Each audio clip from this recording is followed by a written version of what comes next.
Dok, Sehat, apa kabar ya, juga semuanya? Sehat-sehat juga baik, ya? sehat dok, harus dok, wajib.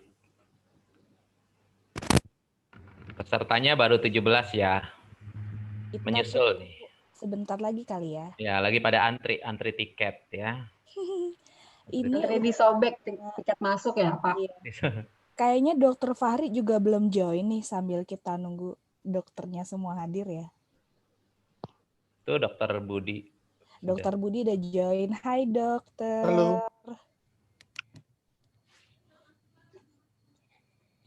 Waduh.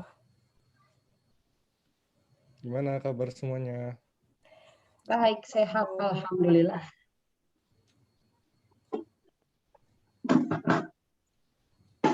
Bentar.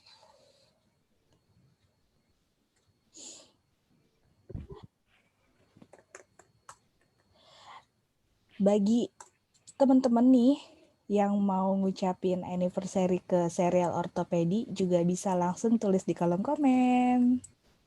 Ngomong langsung juga boleh kok, di unmute aja. Langsung ngomong aja ke dokter. Kayaknya enakan langsung deh Mbak Adel tuh. Apa-apa tuh Boleh, enaknya tuh. boleh. Kalau ditulis tuh kayak itu nggak enak. Kita nggak tahu ekspresi kita tuh kayak apa. Dulu aja kali ya. Boleh nggak aku dulu buat pembuka? Boleh dong, boleh banget. Secara personal, aku mengucapin selamat ulang tahun buat serial ortopedi yang pertama. Semoga selalu sukses di setiap acaranya, eventnya apapun itu, dan selalu terus memberikan pengetahuan kepada masyarakat luas. Amin, amin, amin, amin. Hore. Amin. Yeay, makasih Mbak Rere. Yang lain boleh loh, yang lain boleh. Ya, ada door prize loh.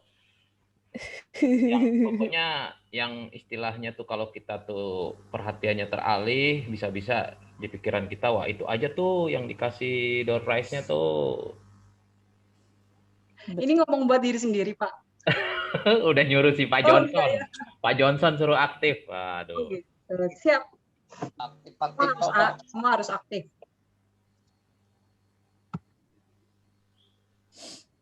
Selamat ulang tahun serial ortopedi. Semoga ilmu-ilmu tentang kesehatan pada tulang ya dapat dibagikan kami yang masih awal dan sukses selalu. Terima kasih. Mantap Pak Terima Johnson. Terima kasih, mantap. Mau lihat play. Kayaknya Dokter Fahri juga udah join nih. Hai Dokter Fahri, selamat siang dok. Halo, siang semua. Iya. Agak.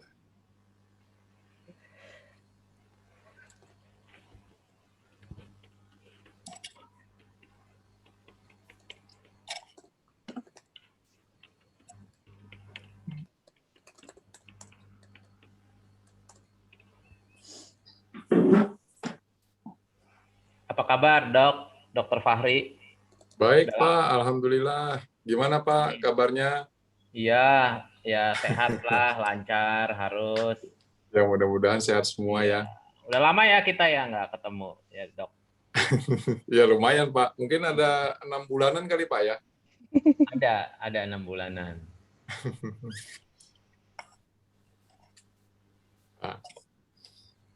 Wah, yang bergabung semakin bertambah nih, Pak Dani. Oke.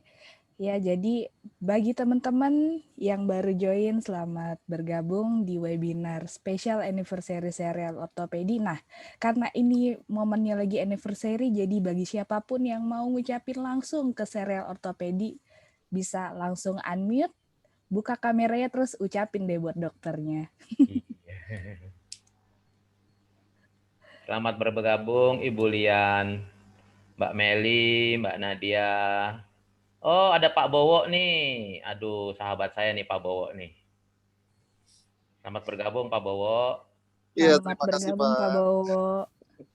Salam sehat semua. Tetap semangat.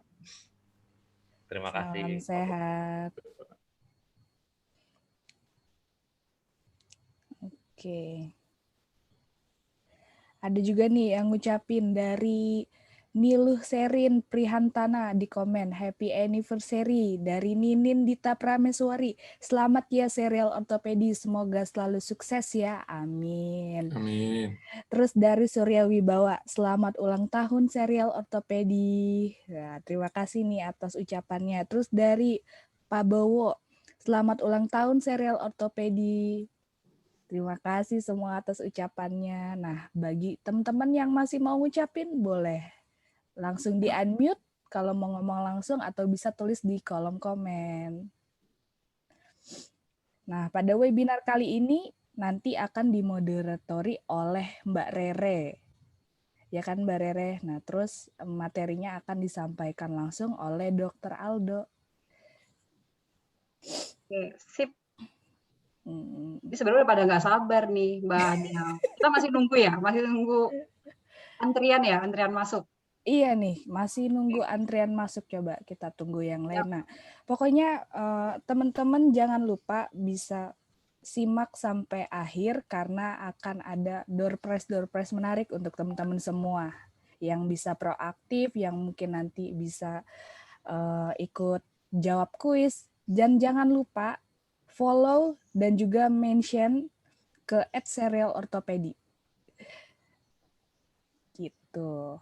Jadi boleh di screenshot webinarnya, boleh di videoin, pokoknya terserah, jangan lupa di mention dan follow Instagram @serialortopedi biar makin seru dan bisa berkesempatan untuk menangin door prize-nya. Benar nggak Mbak Rere? Betul, aku tuh udah follow loh. Jadi sebelum akun IG-nya udah ada, aku udah follow duluan. Hebat kan aku? Wih. Nggak boleh menang, moderator mah nggak boleh. Jadi nggak boleh ada KKN ya di kehidupan ini. Iya. Kalau saya boleh kan, Mbak Lutfi? Boleh dong. Boleh nggak ya? Kasih tahu nggak ya? Emang gimana sih caranya supaya menang? Harus ini loh, Pak Dani, kita tuh harus mention. Apa Anda punya akun Instagram? Sepertinya Anda nggak punya deh. Kaum baby boomers kayaknya nggak punya deh. Punya ya? Instagram. Oh punya, maaf. Kita kaum milenial ya, punya. Tapi harus di-follow dulu Pak Dani kalau mau menang. Tuh. Jangan lupa serial ortopedi di-follow. Follow apa? Apa follow? Saya udah follow tuh ke Mbak Lutfi. Maksudnya follow apa? Follow akun Instagramnya dong. Udah di-follow Bu barusan. Oh, barusan. Nggak apa-apa. Mantap. Nggak apa-apa. Yang penting di-follow. Itu message-nya ya. Wah, teman satu komunitas baru follow.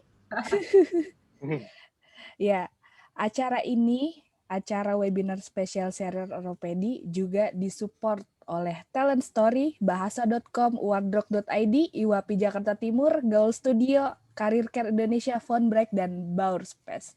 Nah, seru banget kan serial ortopedi, banyak banget nih yang ngedukung. Wah, keren banget deh. Banget. Alhamdulillah. Alhamdulillah. Nah, Adel, ya. Para newcomers nih yang baru tahu, apa sih serial ortopedi itu? Boleh dong Mbak Adel sebelum kita intermezzo dikit Mbak Adel. Serial. Kalau aku sih udah tahu, aku udah hafal. Boleh dong dikasih tahu sedikit. Jadi serial ortopedi itu sarana edukasi dari ahli ortopedi mengenai kesehatan tulang dan otot untuk kehidupan masyarakat sehari-hari. Nah, teman-teman nih bisa lihat websitenya di www.serialortopedi.com atau di Instagram @serialortopedi. Kalau misalnya punya Facebook juga boleh di-follow fanpage officialnya serial ortopedi. Langsung search @serial ortopedi. Nah, di situ pokoknya akan temuin banyak banget ilmu-ilmu seputar kesehatan tulang dan otot. Jadi teman-teman nggak perlu takut, nggak perlu khawatir terhadap hoax yang beredar nih. Nah, nanti juga bakalan dijelasin sama Dr. Aldo, Dr. Budi, dan juga Dr. Fahri tentang mitos dan fakta seputar kesehatan tulang dan otot. Pasti pada penasaran banget kan, sebenarnya yang benar tuh yang mana sih? Nah, makanya jangan lupa pantengin terus sampai akhir karena nanti kita ada door prize yang menarik. Baik. Jelas sekali ya, memang lebih enak langsung ke websitenya biar jelas. Kita nggak dengar berita-berita hoax ya Mbak Adel ya. Betul. Langsung ke ahlinya. Oke. Mbak Adel mau tanya sedikit aja sebelum mulai. Boleh. Nah, ini kan saya pribadi juga sering ikut webinar ya, cuma kebanyakan tuh webinarnya tuh soft skill, knowledge yang berhubungan dengan pekerjaan, profesi. Sebetulnya apa sih bedanya kalau saya tuh ikut webinar mengenai ortopedi ya, tulang? Karena begini, saya merasa toh saya juga nggak sembarangan kan menjaga kesehatan tulang. Cuma bedanya kalau saya ikut sama nggak ikut tuh apa sih? Ya gimana ya, segala sesuatunya tuh kan lebih enak nih kalau dengar dari ahlinya langsung. Makanya buruan ikutan yang langsung nih. Udah ada 3 dokter. Ada Dr. Aldo Franciscus Marsetio, SPOT, ada Dr. Fahri Lubis, SPOT, dan juga Dr. Budiman. Nah kebetulan banget nih Dr. Muhammad Fahri Lubis ini konsultan tulang belakang. Jadi ya penyakit-penyakit yang berkaitan dengan tulang belakang bisa langsung tanya-tanya atau konsultasi ke Dokter Fahri. Nah, kalau misalnya teman-teman punya keluhan di sekitar panggul dan juga lutut, bisa langsung konsultasi sama Dokter Budimansyah. Dok, itu kok lucu banget. Aduh, sorry nih jadi sampah. Aku nggak bisa. Pakai mic kayaknya itu jadi kayak gitu deh. Dokter Budi kenapa? Mukanya jadi biru. Mungkin mau merayakan first anniversary, Mbak Del. Aduh. Karena pakai mic. Itu Dokter Budi pakai aplikasi baru apa dok? Aku coba terus virtual background, ternyata nggak bisa. Virtual background pakai mic mesti diupdate kayaknya. Kok yang biru malah wajahnya? Itu virtual background-nya Berarti nggak usah berarti. harusnya diinstal dok, jangan diminum dok. Waduh, Udah, makanya nggak usah deh. Yang Makanya- Windows malah ada fitur lucu-lucu sekarang. iya kok jadi salfok banget nih Dokter Budi, kok berubah jadi biru. Minum blau atau gimana dok? Waduh. Ternyata nggak bisa, udah deh nggak usah deh. Iya Nah, yang pokoknya- Windows bisa kayak gini nih. Oh, bisa nggak pakai kacamata? Waduh, gaul banget nih Dokter Aldo. Iya, jadi gitu pada nih bedanya ikutan webinar langsung sama enggak. Kalau misalnya langsung kan bisa langsung tanya sama ahlinya, bener enggak dok? Nanti kebetulan saya ada bahas soal itu juga tuh, kenapa mesti ngedengerin kita. Wih, oke deh, mantap. Nah, oke, kalau gitu saya mau ngingetin lagi nih buat teman-teman, jangan lupa follow dan juga mention di story ke @serialortopedi bagi semua yang ngikutin webinar ini supaya bisa lebih banyak lagi berkesempatan untuk menangin door prize-nya. Bener kan, dokter? Ya, oke deh kalau gitu kita langsung aja kita mulai kali ya acaranya. Kayaknya udah Boleh. makin banyak nih yang udah bener-bener pastinya nggak sabaran buat simak acara webinarnya. Silakan Mbak Rere. Oke, terima kasih Mbak Adel. Selamat siang Bapak Ibu semua. Assalamualaikum warahmatullahi wabarakatuh. Salam sejahtera untuk kita semua. Udah banyak nih Mbak Adel yang nggak sabar seperti yang tadi Mbak Adel bilang. Tapi nih sebelumnya kita tetap mau ngucapin lagi selamat ulang tahun buat serial ortopedi yang pertama. Semoga selalu sukses ya. Karena webinar kali ini spesial banget selain memperingati ulang tahun ya, juga banyak door prize dan hadiah menarik. Oke, aku mau sebutin dulu dong acara ini tuh didukung sama siapa aja. Oke, ada Talent Story, Bahaso.com, Wardrobe ID, UAPI Jakarta Timur, Gaul Studio, Career Care Indonesia, Phone-Bright, dan Bauer Space. Oke, sebelumnya, sepertinya semua banyakan ditutup ya videonya ya. Seperti saya maunya interaktif loh, ngelihat wajah para peserta kali ini loh. Tapi sepertinya mungkin lagi malu-malu atau lagi nahan haus ya puasa. Oh enggak gitu ya. Iya nih, itu kayaknya kalau videonya terbuka kesempatan dapat door prize-nya besar nggak? Padahal aku mau bilang loh Pak Dani, padahal kita tuh penilaiannya dari buka video loh. Tuh, gimana nggak baik serial ortopedi. Ya nggak? Mbak Adel yang senyum-senyum aja deh. Oh iya, Mbak Rere. Nih, aku kelupaan nih. Jadi sebelumnya itu serial ortopedi kan mengadakan giveaway bagi yang udah ngupload yang udah ngupload ucapan serial ortopedi anniversary yang paling kreatif itu juga akan diumumin di acara webinar ini. Pokoknya jangan kemana-mana, terus pantengin acaranya dan supaya tahu kira-kira siapa ya yang menang. Oh iya, hadiahnya ini loh. Ini. Wow, saya mau ya langsung nih, saya se-Jakarta Timur pengen bikin nih satu kelurahan bambu apus nih. Ayo kita bikin ucapan, nggak boleh udah telat ya Mbak Adel ya? Udah dari tadi, harusnya sebelum mulai webinar. Nggak apa-apa. Tapi Mbak Adel, sebelum kita masuk ke materi nih ya, yang sebenarnya nih spesial banget ya, bagaimana menjaga kesehatan tulang dan sendi, mencegah cedera saat olahraga. Itu ibaratnya kalau bahasa milenialnya tuh gue banget gitu Mbak Adel. Kenapa? Karena aku sebagai olahragawati sejati, ya sering salah gerak, aduh kok encok, apa karena umur di atas 30 gitu ya, nggak juga. Tapi pas banget di webinar spesial kali ini ngebahas itu dan bener-bener nggak sabar nih, pasti yang mau dijelasin sama dokter-dokter kali ini.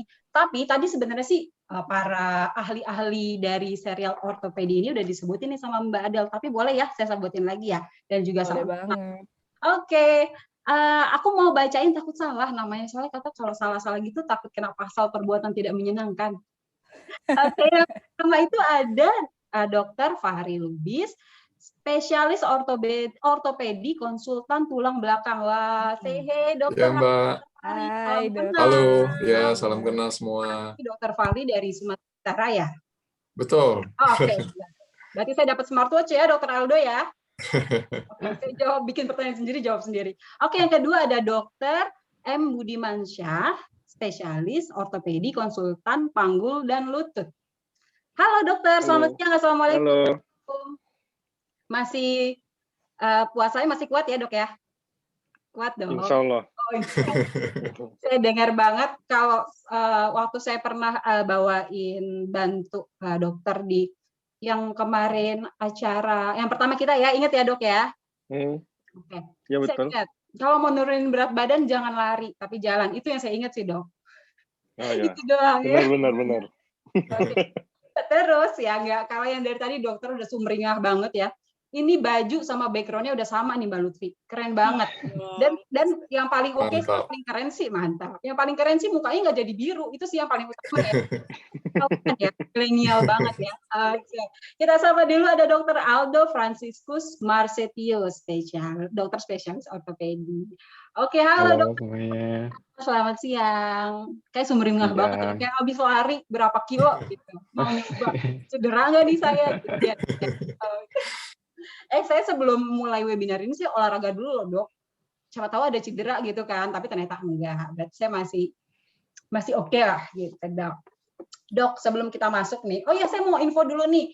Jadi dokter Fahri, dokter Budi, dan dokter Aldo ini mereka berpraktek di Rumah Sakit Columbia Asia Pulau Mas. Jadi langsung aja kalau mau visit dokter, boleh langsung ke Rumah Sakit Columbia Asia Pulau Mas. Itu ada kok di websitenya serial ortopedi, di IG-nya juga ada. Aku juga suka lihat. Oke, dok, sebelum kita mulai nih ya ke acara yang ditunggu-tunggu, saya mau dong dok dari dokter Aldo, dokter Budi, dokter Fahri, mau tahu dong nih selama 1 tahun nih ya serial ortopedi, pasti ada harapan, kesan, pesan dong ya, pastinya. Saya mau dengar dong nih dok secara personal dari dokter Fahri, dokter Budi, dokter Aldo. Boleh dong? Yang paling senior dulu deh, yang paling senior. Saya nggak tahu, nebak aja. Coba dokter Budi dulu. Ini paling senior, oke. Dari yang tadi nggak bisa pakai video background ya. Jadi paling senior ya, oke. Paling senior. Kalau dari saya sih harapannya bisa lebih besar lagi, lebih banyak followernya terutama, sehingga lebih bisa bermanfaat buat masyarakat. Khususnya netizen ya, kan kita kan lewat internet ya. Oke. Jadi bisa memberikan maunya sih memberikan berita-berita yang positif seputar ortopedi kepada teman-teman netizen sih. Teman-teman netizen. Oke, baik. Amin. Oke, dok. Terima kasih. Coba kalau dokter Fahri, Saya Dokter Fahri ini kalau di laptop saya ya jauh banget gitu dok. Kita nggak pernah lihat dokter sih ya, emang sih. Cuman kayaknya tuh dengan pertemuan pertama kita, first impression kita tuh harusnya deket gitu dok. Iya, tripodnya nih mungkin yang salah. Jauh di mata. Oke, nggak apa-apa deh. Oke, langsung dok. Kira-kira apa nih kesan-kesan? Ya, jadi mungkin terima kasih mirip-mirip dengan Dokter Budiman ya. Jadi memang alhamdulillah udah bisa melewati 1 tahun. Katanya memang 1 tahun itu yang paling berat, Mbak. Jadi ya mudah-mudahan berikutnya bisa lebih berkembang lagi. Amin. Karena memang dari awal saya Dokter Budiman dan Dokter Aldo dan Lutfi juga kita menginisiasi pembuatan ini untuk edukasi ya. Mudah-mudahan ya sekecil-kecilnya serial ortopedi ini bisa bermanfaat dan menghindari terjadinya salah penanganan dalam bidang ortopedi. Jadi ya dengan era seperti sekarang, mudah-mudahan ya jauh lebih mudah lah untuk mendapatkan informasi tentang kesehatan tulang itu. Gitu Mbak, kira-kira. Baik, dicatat dengan baik. Terima kasih Dokter Fahri yang jauh di mata. Oke, lanjut Dokter Aldo. Dokter Aldo nih, saya tuh agak ini ya, Dokter Aldo tuh pergerakannya tuh sedikit saya curiga, ini Dokter Aldo apa pakai foto gitu? Apa jangan-jangan di freeze? Di screen capture terus dijadiin background. Mungkin kalau tegang ya, kan mungkin Mbak Adel, kan udah biasa banget ya kan, nggak mungkin kalau tegang. Kayaknya tuh tegak gitu loh, kayak kita mau disetrap gitu. Oke, Dokter Aldo, kalau dari Dokter Aldo apa nih? Ya, kalau dari saya sih sama kayak semua yang lain, ya nomor 1 followernya bertambah. Tapi kalau untuk dari tujuannya sendiri yang terkait sama serial ortopedi kenapa berdiri itu, ya lebih supaya kita bisa memberantas mitos-mitos medis yang banyak beredar di masyarakat, jadi supaya masyarakat lebih bisa membuat keputusan terkait masalah kesehatannya menjadi lebih cerdas lagi. Oke, baik. Aduh, adem ya. Baik, terima kasih Dokter Fahri, Dokter Budi, dan Dokter Aldo. Sepertinya nih bukan para netizen ya, kita sebut sebenarnya rekan-rekan semua nih, Zoomer ini udah pada nggak sabar nih mau dengerin ya tentang masalah bagaimana sih menjaga kesehatan tulang dan sendi, apalagi mencegah cedera saat olahraga. Boleh yuk Dokter Aldo kita mulai. Apa ada bahan yang mau dipresentasikan langsung? Boleh ya? Saya share screen ya. Boleh, silakan. Oh iya, kalau untuk tanya jawab boleh ya, kita sambilan atau mau sambil ngechat boleh ya, nanti akan aku sampaikan ke Dokter Aldo langsung. Jadi kita interaktif. Oke, silakan Dokter Aldo. Siap, ini udah kelihatan slide-nya? Udah dong. Oke. Iya, saya mulai ya. Selamat siang semuanya. Terima kasih semuanya atas bisa keberlangsungannya acara ini pada siang hari ini. Terus terima kasih juga yang udah hadir, menyempatkan waktunya di siang hari ini, ngabuburit di tengah puasa. Semoga lancar ya, bentar lagi mau lebaran, jadi semoga lancar sampai selesai. Pertama-tama saya mau intro dulu seperti yang tadi sih, yang banyak ditanya-tanyain, buat apa sih sebenarnya serial ortopedi ini ada, awalnya gimana sejarahnya. Jadi awalnya itu kita dari 3 dokter yang berpraktek di tempat yang sama, terus kebetulan kedatangan seorang putri yang membantu kita untuk membuatkan bisa menghidupkan serial ortopedi ini dari bakat-bakatnya, jago gambar, terus jago untuk marketing juga. Jadi dari situlah kita bisa lahir serial ortopedi ini sampai akhirnya bisa 1 tahun, dan kemudian kita bikin posting pertama di tanggal 10 Mei 2020. Terus kenapa itu sebenarnya kita pengen banget lewat serial ortopedi, karena menurut kita yang penting itu adalah health literacy. Jadi pengetahuan orang-orang mengenai kesehatan. Kalau dari faktanya di satu dunia itu sebenarnya 9 dari 10 orang di dunia itu tidak health literate. Jadi mereka tidak mengetahui dengan benar, dengan tepat cara untuk mengatur kesehatan mereka.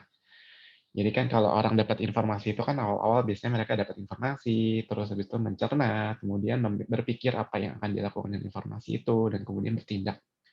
Kalau informasi yang didapat itu tepat, maka dengan otomatis tingkat kesehatan masyarakat bisa meningkat. Tapi bayangin kalau misalnya yang beredar itu misalnya dari awal istilah medis, banyak orang nggak mengenal istilah medis.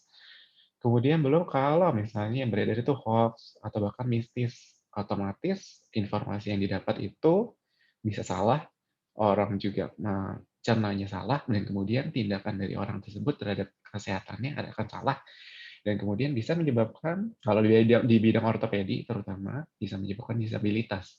Kalau misalnya di bidang yang lain, kesehatan yang lain, bahkan bisa sampai menyebabkan meningkatnya kematian. Kemudian otomatis akan memperburuk perekonomian di negara karena tingkat kesehatan di masyarakatnya rendah. Jadi ya sedikit banyak kita inginlah berkontribusi buat negara.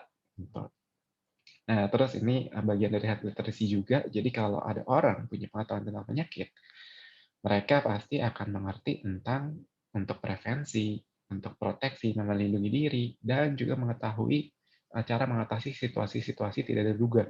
Jadi kalau ada sesuatu yang gawat darurat, mereka tahu harus kemana, mereka bisa membuat keputusan yang tepat tentang kesehatan. Jadi kalau apakah memang harus berobat ke lewat poliklinik atau memang harus ke instalasi gawat darurat, mereka bisa menentukan itu dengan tepat. Dan kemudian buntut-buntutnya ya bisa bermanfaat bagi diri sendiri dan juga bisa bermanfaat bagi orang lain.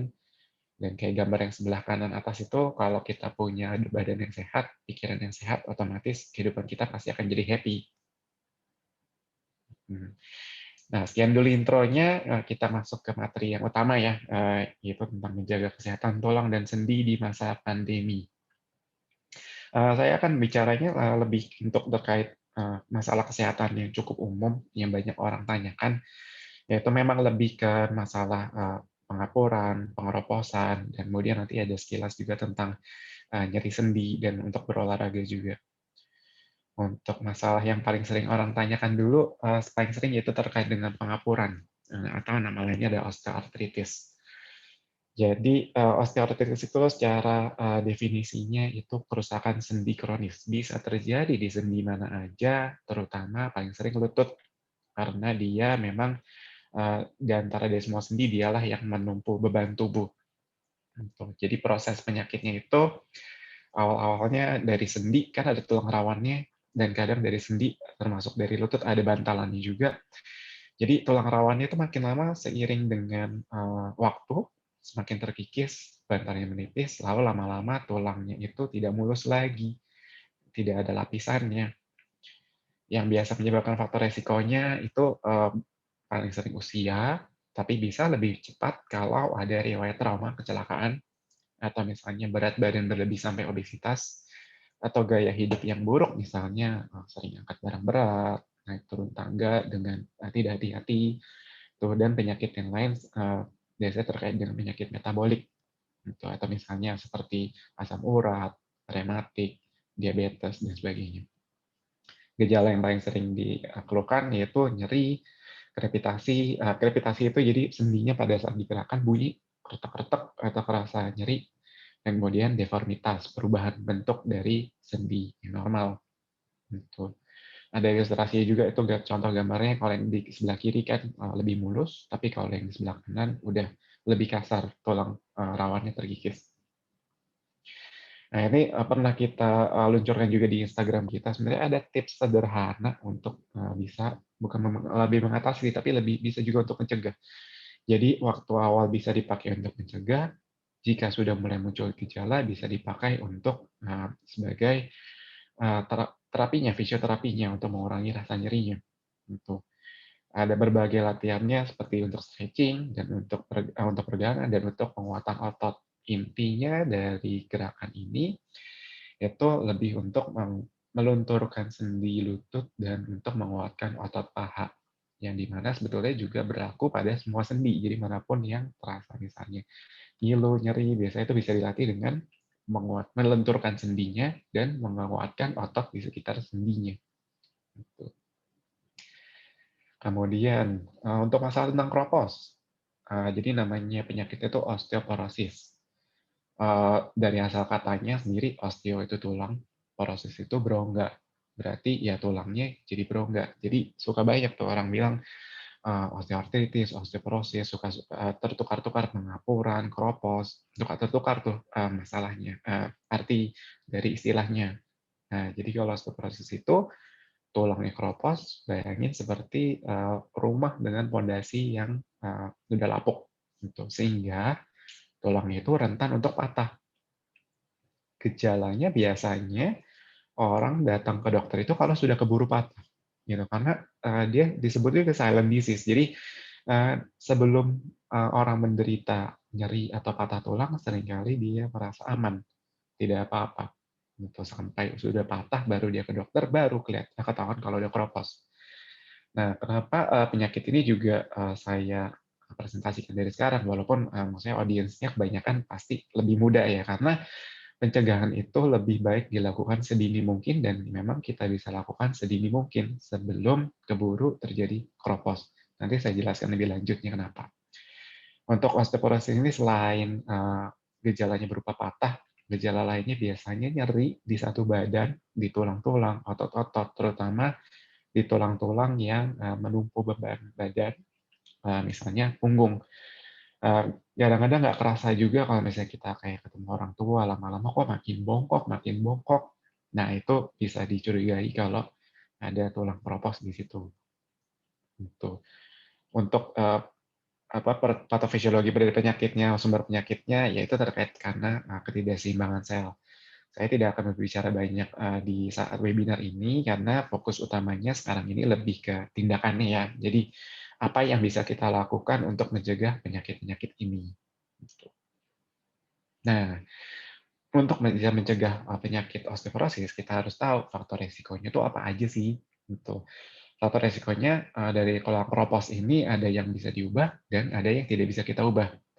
Kalau yang tidak bisa kita ubah, contohnya riwayat keluarga, wanita, usia lanjut, ras, Asia, dan ukuran badan dalam arti yang memang besar, gitu.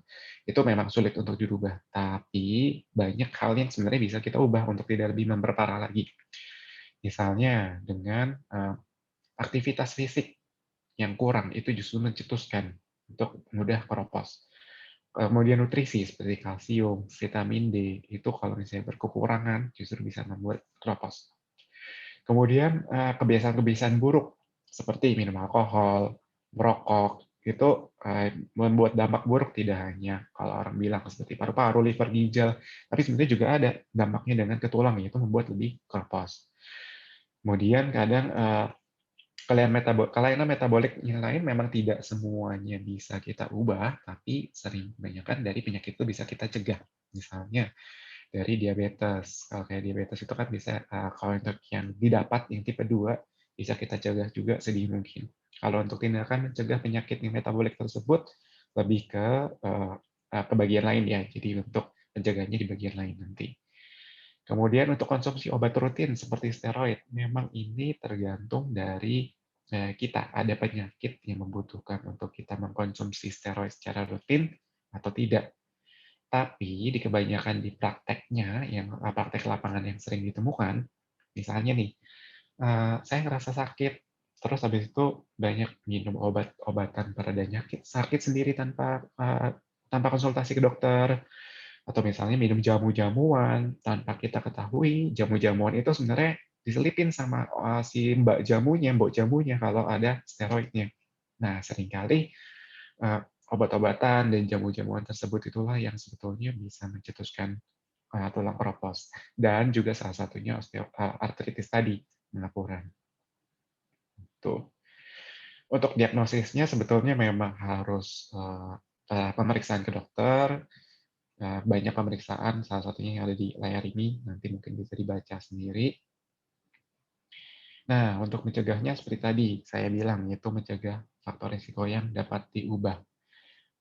Untuk gambar yang sebelah kanan, pernah kita luncurkan juga di Instagram, secara singkat, 6 tindakan sederhana untuk mencegah osteoporosis. Dan untuk dari nutrisi sendiri, prinsipnya adalah menabung kalsium sejak kecil. Nah, jadi kalau misalnya sudah tua, sudah termasuk terlambat. Dan di situ jugalah peran dari orang tua. Jadi kalau misalnya di sini banyak orang tua baru dan baru punya anak, itu seperti saya, Itu ya anaknya mulai dikenalkan dengan juga makanan-makanan dan yang mengandung cukup nutrisi termasuk kalsium. Kemudian untuk vitamin D, sederhananya dengan menjemur matahari.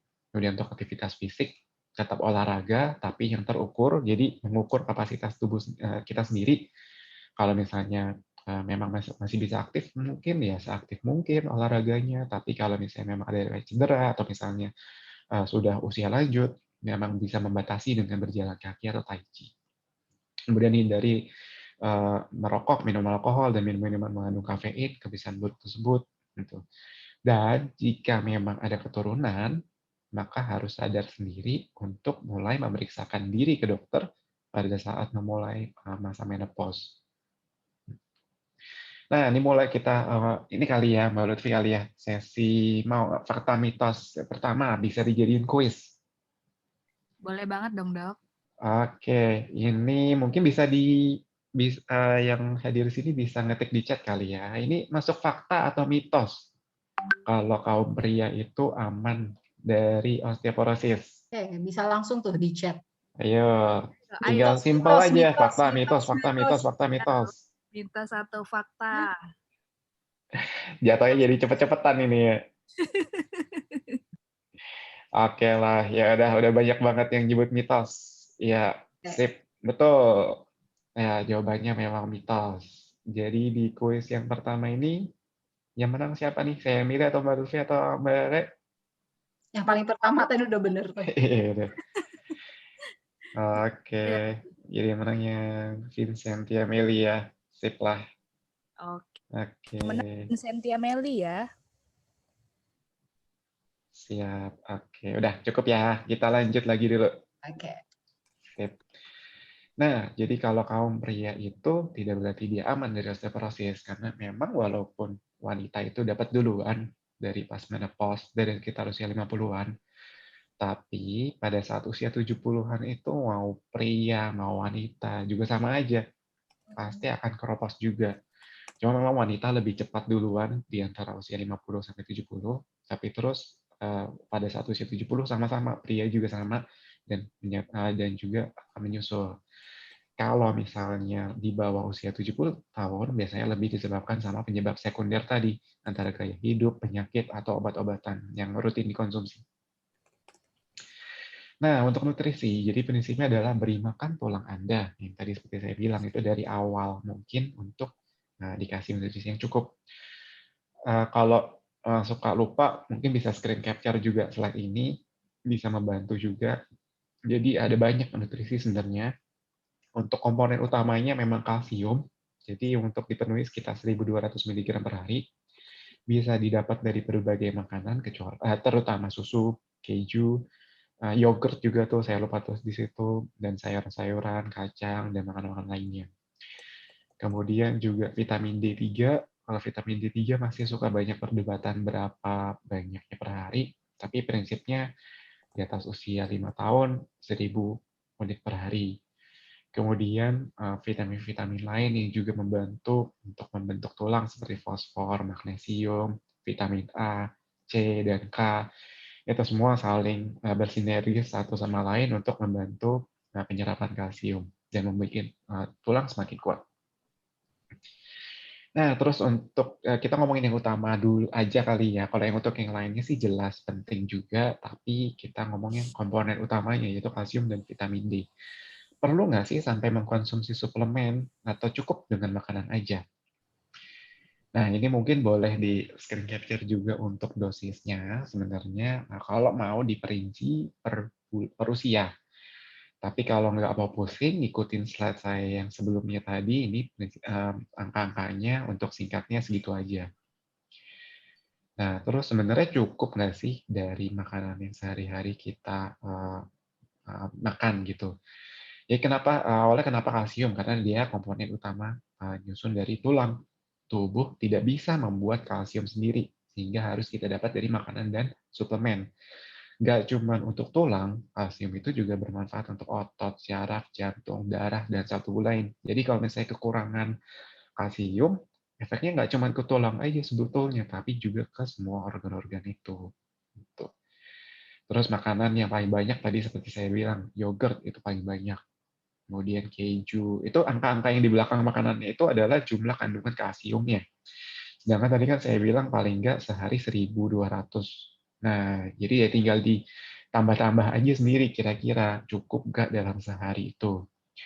Kalau misalnya konsumsi makanan dalam sehari itu kurang, disarankan minum suplemen.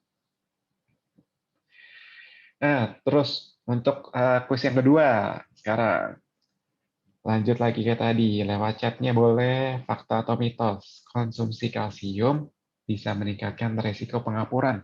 Banyak banget nih di masyarakat. Jadi minum kalsium karena kapur, dianggapnya bisa bikin kapur. Jadi sedih jadi banyak kapur. Waduh, dokter. Ini nih, udah banyak banget nih yang ngechat. Jawabannya Iya, itu mitos, dia. mitos, mitos. Ayo, dokter siapa nih yang Mantap menang? lah. Ya, ya Mitos mesti semua ya. mesti memperhatikan banget nih webinarnya. Saya Waduh. kapan-kapan aja tiba-tiba bisa ada kuisnya dari awal ke akhir. Ya kan? Siap. Ya benar. Jadi jawabannya memang mitos ya. Jadi kalau ini sih nggak butuh penjelasan ilmiah sih. Jadi ini cuma kesalahan dari terms. Jadi dari istilah medis yang diawamkan karena orang banyak nganggap itu osteoartritis itu ada muncul kapur. Jadi orang lebih gampang kalau kita dokter edukasinya ini muncul pengapuran. Ada tulang tumbuh berlebih. Di gambar ronsen itu kan kelihatan tuh ada kayak tajam-tajamnya. Nah, jadi orang awam lebih menganggapnya itu kayak kapur tumbuh. Gitu. Jadi jawabannya mitos ya. Pemenangnya yang pertama tadi Amandus Talo. Amandus Talo.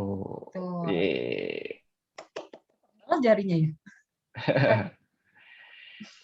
Sip, kita lanjut lagi ya. Oke. Nah, jadi gejala-gejalanya kalau misalnya kadar kalsium tidak normal, sebenarnya sulit untuk kita rasakan. Tapi sederhananya kalau misalnya tidak normal itu paling sering menyerang otot duluan. Jadi antara kita suka kram-kram, lemes, atau lemah, atau gampang lelah. Sederhananya sih itu, walaupun memang tidak semuanya kalau kita gampang kram atau misalnya gampang lemes, penyebabnya karena kalsium. Tapi salah satunya karena itu juga. Gitu. Tapi kalau misalnya benar-benar rendah banget, itu ada namanya hipokalsemia, yang sampai bisa itu gampang kram terus-terusan, kesemutan, detak jantung tidak normal, nafsu makan pun bisa berkurang. Tapi kalau misalnya berlebihan, bisa sampai ngefeknya bahkan sampai ke jantung. Gitu. Nah, tiba-tiba udah langsung kuis lagi. Ayo, Fakta atau mitos? Ayo. Saat hamil, bikin janinnya jadi karena janinnya pas lagi hamil, jadi janin itu menyedot kalsium sehingga bikin osteoporosis ibunya. Mitos atau fakta? Manakah jawaban yang paling benar? Ini pas hamil ya, jadi sebenarnya di masyarakat itu beredarnya hamil dan menyusui, tapi yang di sini hamil. Hamil. Ya, Mana perempuan? Biasanya Oke, hamil. sip lah. Nah, kalau ini lebih variasi. Lebih variasi nih, ada yang jawab mitos, ada yang fakta. Oke. Ayo, mitos atau fakta? Mitos atau fakta? Jawabannya mitos. Nanti saya jelasin abis ini. Amandus Talo tadi udah menang, maaf ya. Jadi karena udah menang, jadi kita alihin dulu yang ke berikutnya. Jadi pemenangnya ke Anjeli Sharma. Oke, sip ya udah kita lanjut dulu ya. Jadi kenapa mitos? Jadi sebenarnya kalau ini penjelasannya cukup ilmiah sih. Cuman saya nggak bakal terlalu panjang lebar. Jadi intinya kan kalsium di metabolisme tubuh kita. Memang kalau misalnya ada bayi, kita harus membagi itu ke bayi kita. Kalau misalnya lahir, mengandung, ada janin tubuh kita, kita harus membagi, ibu-ibu harus membagi kalsiumnya ke janinnya. Termasuk waktu menyusui, juga harus membagi lewat susunya. Nah, tapi dari janin-janin yang ada, ini kan banyak banget tulisan ya, saya jelasin singkat aja. Intinya pada saat hamil, jadi kesannya kenapa kalsium itu rendah, karena kan waktu kita hamil, jumlah cairan itu kan banyak. Makanya kalau hamil banyak orang jadi kayak lebih gemuk. kayak bengkak gitu karena jumlah cairan bertambah. Sedangkan yang biasanya diukur di laboratorium di darah itu adalah jumlah kalsium di cairan darah, di cairan tubuh, serum kalsium. Karena jumlahnya itu dibandingkan dengan jumlah cairan, jadi kesannya rendah. Tapi yang sebenarnya yang lebih penting itu adalah kalsium terion, yang dimana sebetulnya udah banyak tuh yang disimpan sama di tubuh. Salah satunya yang paling banyak di tulang.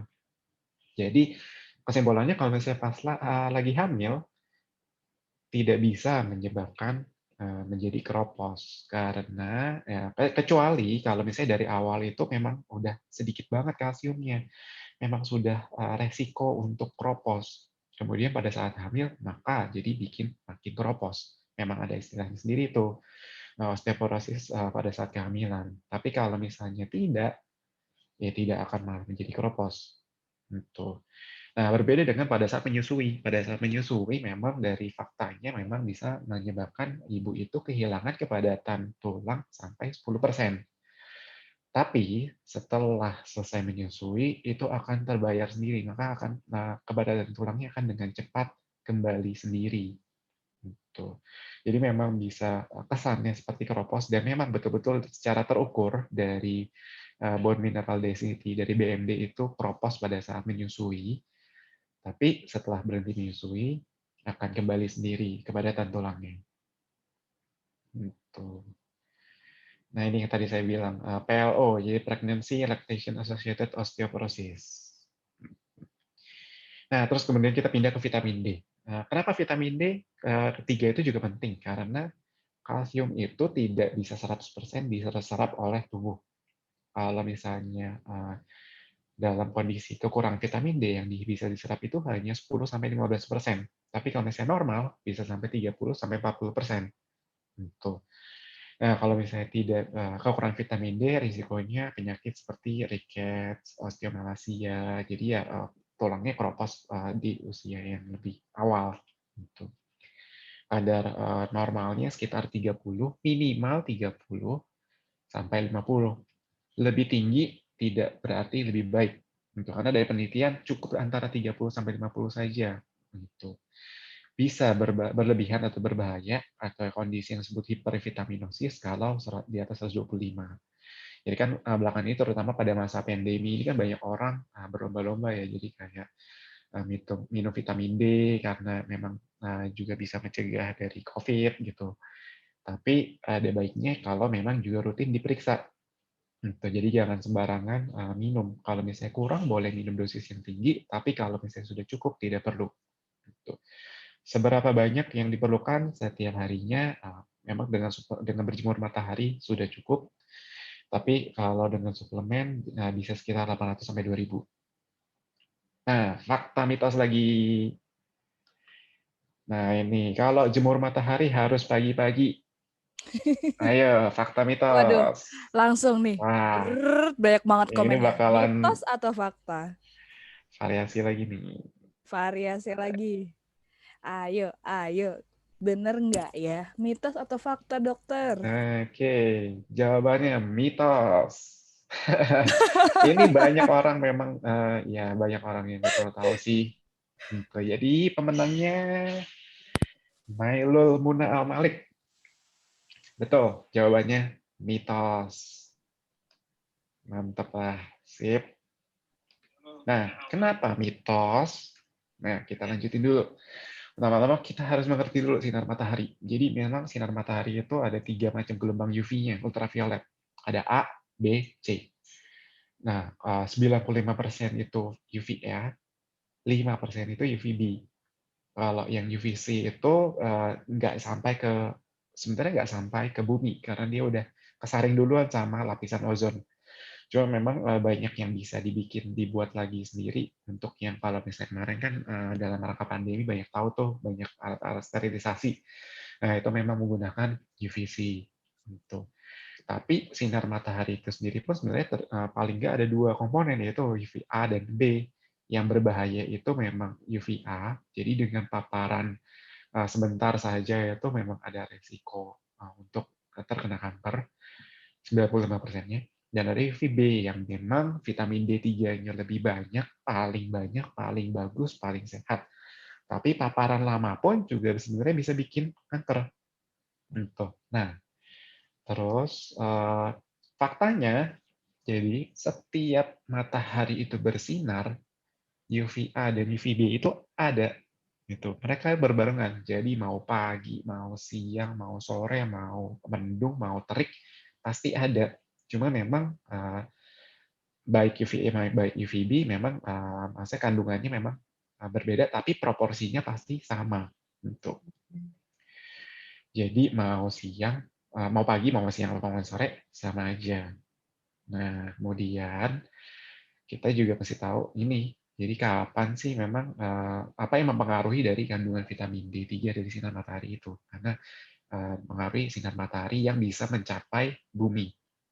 Yang paling pertama memang waktu. Memang waktu itu kalau dulu zaman dulu kan saya sendiri juga waktu dulu belajarnya untuk berjemur itu paling bagus pagi-pagi. Tapi sebetulnya justru pada saat sinar matahari sudah berada di atas kita, yaitu sekitar jam 10 sampai jam 4 sore. Kalau pagi-pagi kan sinar matahari masih miring, tuh masih dari baru terbit dari barat ke timur. Gitu. Terus kemudian juga berkaitan sama musim. Kalau misalnya musim, ada semi, panas, hujan, dingin, salju, itu masing-masing untuk menutupi. Jadi mendung juga mempengaruhi. Kemudian posisi, kebetulan kita Indonesia di Khatulistiwa, jadi sinar mataharinya cukup bagus. Ketinggian, semakin tinggi untuk waktu terpapar dengan sinar mataharinya semakin cepat. Gitu. Jadi terus juga ketebalan awan tadi mendung, terus kualitas udara polusi menutupi sinar matahari, jadi otomatis kalau polusinya tinggi, sinar matahari yang menembus juga semakin rendah. Kemudian terus ozon juga tadi tebalnya ozon, yang dimana sebenarnya setiap di bumi sekarang sudah berbeda ya. Kemudian juga pantulan atau refleksi dari lingkungan sekitar kita. Terus juga dari sisi manusianya, dari kitanya. Warna kulit juga pengaruh. Apakah kulitnya lebih terang, apa kulitnya lebih gelap. Kalau lebih gelap, lebih mudah menyerap sinar matahari. Sedangkan kalau kulit putih, bisa ada pengurangan sampai 90%, terutama yang orang bule, kalau Asia. Kalau misalnya kita orang Asia masih oke lah. Kemudian lemak. Lemak karena berkaitan dengan vitamin D itu disimpan di lemak. Kalau misalnya orang obesitas, kebanyakan vitamin D-nya malah disimpan sama di lemak itu, tidak diolah. Jadi orang yang obesitas itu metabolisme vitamin D3-nya juga kurang bagus. Dan kemudian usia, semakin tua semakin kurang efisien. Nah, jadi bagaimana sih mendapatkan vitamin D3 yang optimal gitu, ketimbang dengan resiko untuk kanker kulit? Yang pasti kalau misalnya lagi berjemur, pakai tabir surya. Minimal SPF-nya 15, lebih tinggi tidak perlu gitu, cukuplah SPF 19. Kemudian pastikan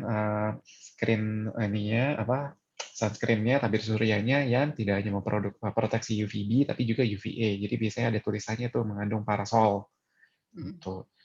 Terus sebetulnya cukup 10 sampai 15 menit, sekitar 2 sampai 3 kali seminggu. Jadi dari studi juga 30 menit paparan terhadap matahari aja itu udah bisa memberikan sekitar 10.000 sampai 20.000 unit. Nah kayak gitu kan berarti nggak usah minum vitamin lagi sebetulnya. Tapi memang ditimbang juga kalau misalnya mendung boleh lebih lama, tapi memang biasanya tidak dianjurkan lebih dari 30 menit. Gitu. Kemudian jika tidak mendukung cuacanya atau kesulitan atau misalnya banyak kerja di rumah atau banyak kerja di kantor di dalam gedung, bisa untuk minum suplemen atau bisa juga dengan makanan, itu terutama ikan-ikanan. Nah, itu mungkin untuk lebih yang kepadatan tulang cukup dulu. Kemudian berikutnya lebih berkaitan dengan WFH saat ini. Itu karena kan memang tema kita menjaga kesehatan tulang dan sendi, terutama di saat pandemi ini, di saat lagi WFH, banyak orang WFH, banyak di rumah. Gitu. Terkait pada saat bekerja, ini pernah kita bahas juga di Instagram kita, posisi yang bagus pada saat duduk. Jadi intinya harus tegak, karena berkaitan dengan kesehatan tulang punggung juga. Nah, ini juga dengan Dr. Fahri yang lebih paham nantinya, lebih bisa bicara dengan lebih banyak. Kalau ada pertanyaan nanti Jadi intinya punggungnya tegap, sama dengan kalau kita posisi berdiri juga, tidak merosot ke bawah, tapi tidak juga doyong ke depan. Kemudian posisi pahanya sejajar dengan lantai. Gitu. Dan tangannya juga sikunya setinggi, ditaruh di mejanya setinggi dengan siku kita. Gitu.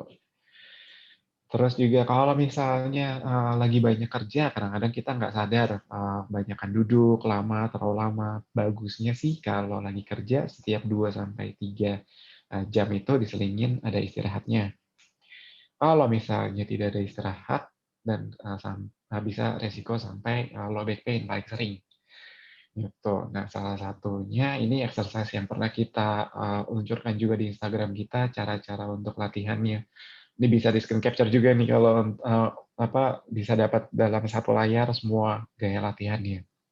Gitu. Kalau kita sering menganjurkan ke pasien kita melakukan latihan ini sehari bisa sampai 3-4 kali sehari boleh. Terus kali latihan itu bisa kalau menahan gerakan bisa ditahan sampai 10 hitungan, terus bisa diulangnya bisa sampai 10 kali. Gitu. Terus kalau misalnya mau sering olahraga, nah kayak tadi tuh Mbak Rere yang mau olahraga, sebaiknya ada stretching sebelum olahraga.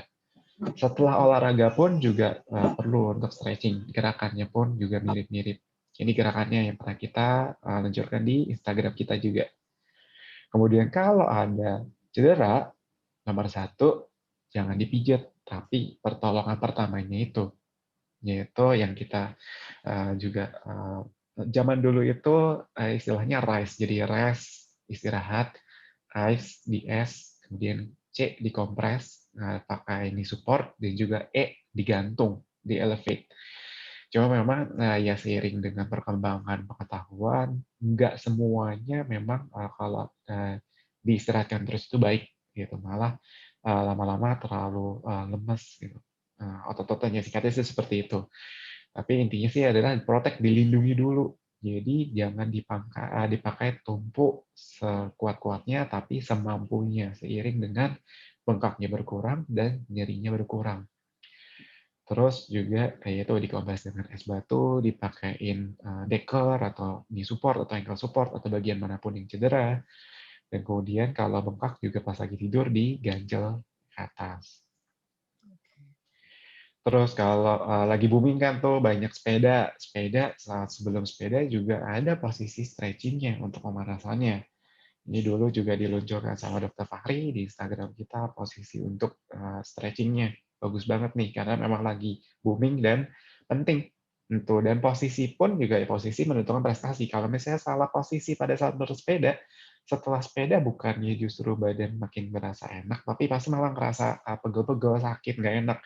Dan apalagi kalau dalam jangka waktu yang berkepanjangan malah jadi sakit. Sedangkan kita kan sepeda karena pengen semakin sehat.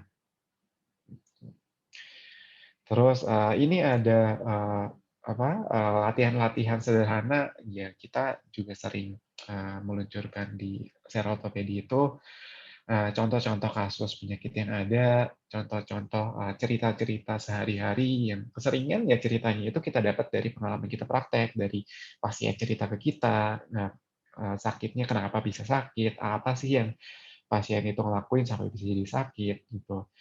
Tapi tetap kalau misalnya ada nyeri, misalnya nyeri di kaki, telapak kaki, nyeri di siku, atau nyeri di bahu, atau nyeri di bagian tubuh manapun lainnya, bagusnya tetap ke dokter dulu, minta dilakukan pemeriksaan dengan yang baik, menyeluruh, sampai muncul diagnosisnya, dan kemudian bisa latihan sendiri di rumah. Kalau diagnosisnya sudah tepat, maka baru melakukan olahraga dan peregangan yang tepat. Ini juga salah satu untuk peregangan lainnya, untuk penyakit di daerah pergelangan tangan, carpal tunnel syndrome. Gitu. Paling itu dulu aja sekian sekilas tentang kita, serial ortopedi. Intinya ya seperti yang pesan di bawah sih, yang di atas bercandaan aja. Karena saya lagi nyari-nyari bahan di terus kebetulan nemu itu. Jadi saya cantumin aja, buat lucu-lucuan aja. Jadi ya ini kalau misalnya ada sakit, ada nyeri, jangan dibiarin terlalu lama. paling penting ya mungkin boleh untuk pertolongan pertama, tapi terus jangan mengobati sendiri. Oke, benar. Konsultasikan ke dokter yang tepat, dan terutama ya kalau memang ada keluhan otot, tulang, bisa ke kami yang spesialis ortopedi. Oke, panjang juga ya. Mungkin sekian dulu. Buat yang lain, memang udah nggak ada sesi fakta mitos lagi, tapi nanti masih ada banyak pertanyaan-pertanyaan kok, masih banyak kuis-kuis ya. Hadiahnya masih banyak nih. Nah, jangan lupa nih, bagi teman-teman yang udah proaktif, udah mention, udah komen, pokoknya Dati juga jawab-jawab, itu juga bisa meningkatkan kesempatan untuk menangin door prize, bener nggak, Dok? Ya, betul. Tepat sekali. Oh, ini baru baca nih, pemenang keempat siapa? Tadi itu Naila Muna Al-Malik. Oke. Nailul, maaf. Nailul Muna Al-Malik. Dok, itu tadi aku lihat di kolom chat udah banyak banget yang antri nanya, Dok. Boleh ya, udah mulai buka sesi pertanyaan? Boleh. Nanti yang ngejawab dari kita bertiga ya pasti. Oh iya, masa saya kan nggak mungkin. Nanti saya jawab, kenapa saya sakit ininya, punggungnya? Oh, karena nggak ada yang bersandar. Nanti saya jawabnya gitu. Nanti kan jadi kan. Dok, ini aku langsung aja ya masuk ke pertanyaannya ya, karena udah Mbak Rere, ayo dong, ini aku nanya. Oke, langsung nih. Ada dari, kebetulan nih kan lagi booming tadi ya, apa namanya, olahraga sepeda. Nah, kebetulan banget, pas banget nih ada Pak Wisnu nih. Tadi sempat saya capture pertanyaannya, posisi goes RB. Aku nggak ngerti tuh Pak Wisnu ada di sini nggak ya? Mungkin bisa langsung, karena disingkat posisi goes RB itu apa ya? Road bike. Oke, maaf. Oke, posisi goes road bike. Jadi, beliau itu tanya yang agak bungkuk, apakah lebih riskan dibanding posisi goes yang badannya tidak bungkuk untuk tulang belakang? Oke. Batas maksimal goes dengan road bike itu apakah ada batasan? Gitu, Dok. Tanyanya. Boleh, Dok, langsung dijawab? Dokter Fahri mungkin ya yang konsultan tulang belakang nih ya. Silakan. Ya, boleh. Terima kasih Pak Mbak Rere pertanyaannya. Jadi memang kalau misalkan dia terlalu membungkuk, ya memang ini kurang bagus untuk punggung kita ya, karena memang dia kan tadi seperti Dr. Aldo sampaikan bahwa kita kan punya postur punggung tuh. Nah, jadi memang postur punggung kita itu sebenarnya kalau untuk punggung bawah itu dia bukan untuk posisi yang terlalu membungkuk. Nah, jadi memang banyak juga fenomena yang saya lihat memang di jalanan, memang yang terlalu membungkuk, jadinya memang itu fungsinya tidak bagus. Pertama untuk otot, kemudian untuk bantalan tulang belakang. Jadi memang di punggung kita itu, jadi susunannya diantaranya ada otot, kemudian ada tulangnya, kemudian ada bantalnya. Nah, kalau misalkan terlalu membungkuk, nah itu untuk bantalan dan untuk ototnya juga kurang baik. Jadi memang kalau mungkin untuk jangka waktu yang sebentar, jarak yang pendek mungkin nggak terlalu masalah. Cuman kalau misalkan dia untuk jarak sampai 20 kilo, 30 kilo, nah itu memang kedepannya ditakutkannya bisa menyebabkan terjadinya cedera pada bantalan tadi. Nah, kalau misalkan batasan bersepeda ini sebenarnya tidak ada batasan. Artinya sepanjang dari kita iringi dengan interval istirahat, jika terlalu jauh kemudian dilanjutkan lagi, kemudian yang kedua jalanannya itu jalanan yang mulus ya, jadi tidak melulu jalanan yang rusak, karena memang jalanan yang rusak itu memang dari pengamatannya memang tidak baik untuk tulang belakang, terutama untuk bantalannya. Kemudian tidak masalah selama postur pada saat bersepeda itu seperti yang kita bahas tadi, posturnya jangan terlalu membungkuk. Jadi mungkin di IG seri ortopedi juga kita pernah sharing mengenai postur bersepeda yang baik. Nah, jadi selama posturnya seperti itu sebenarnya tidak bermasalah walaupun jarak bersepeda itu agak jauh. Begitu kira-kira. Oke, terima kasih Dokter Fahri. Semoga menjawab pertanyaan Pak Wisnu ya, Pak Wisnu ya. Iya, terima kasih. Oke, iya, Pak. Terus lanjut ya, Dok. Terus nih Dok, saya mau baca. Ada dari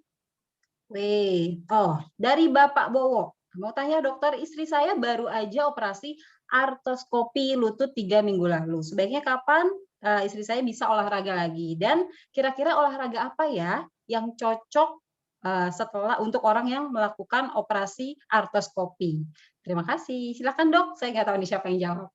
Dokter Budi nih. Oh iya, dokter Budi. Silakan dok. Silakan dok.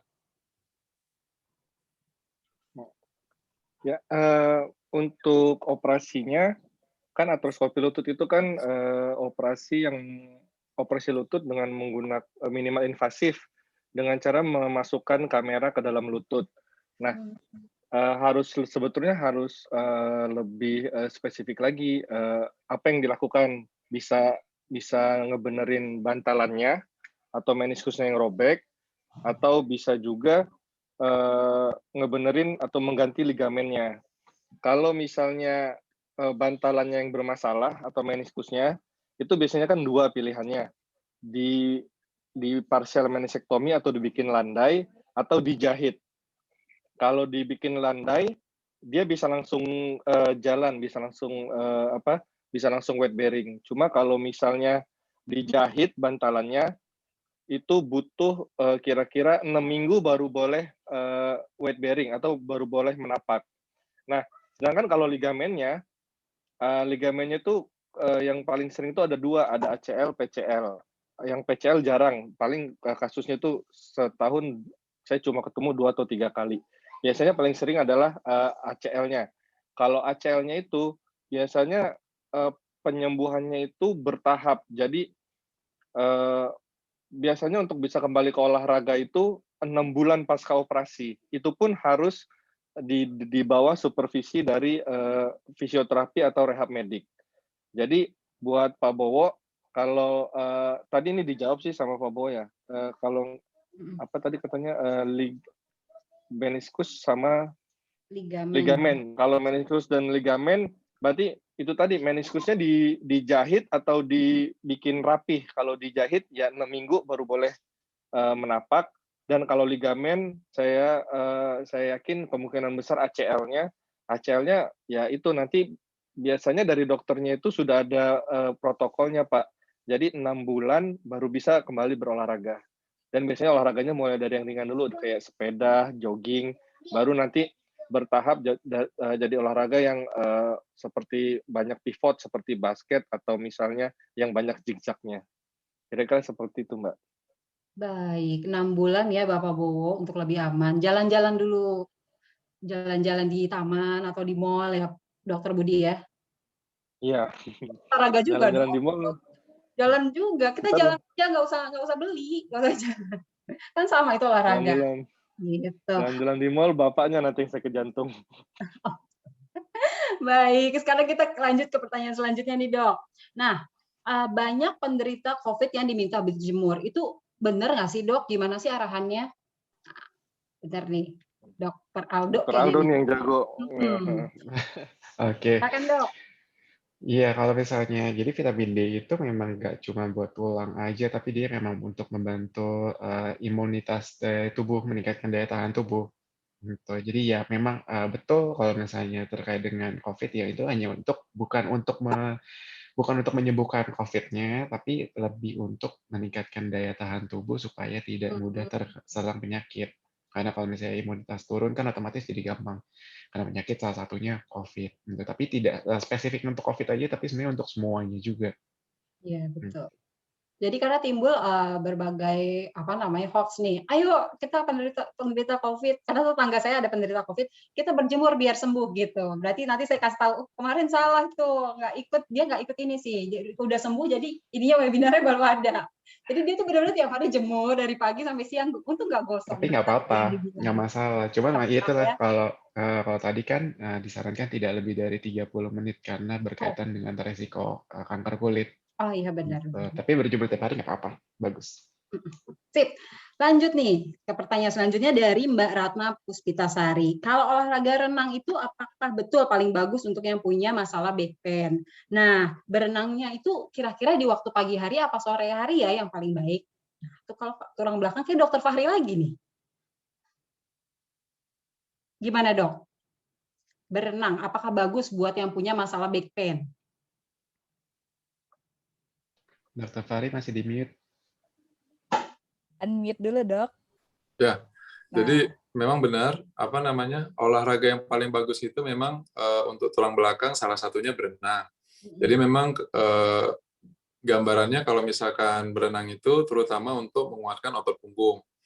Nah, jadi nanti kalau misalkan ototnya kuat, diharapkan bantalannya, kemudian tulangnya, karena otot-otot itu menempel di tulang dan daerah sekitarnya, ikut terimbas, dia juga kuat.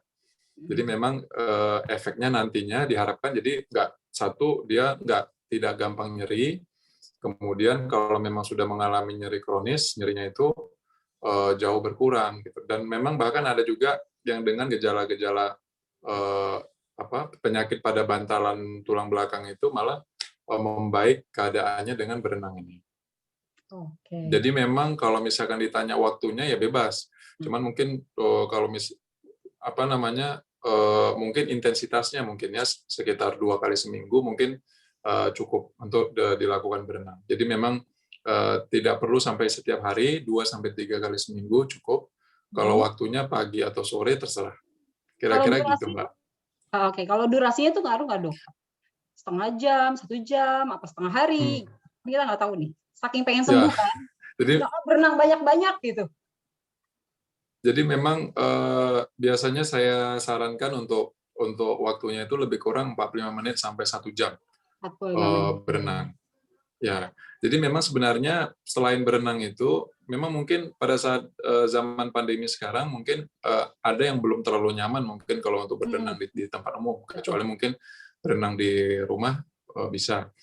Nah, makanya kita juga dari Serial Ortopedi mengeluarkan video tentang alternatif untuk penderita nyeri punggung ini, latihan-latihan punggungnya bagaimana saja. Nah, itu juga ada nanti bisa dipantengin di Instagram Serial Ortopedi. Mudah-mudahan bermanfaat juga untuk melatih kekuatan otot dan mengurangi nyeri otot punggung tadi.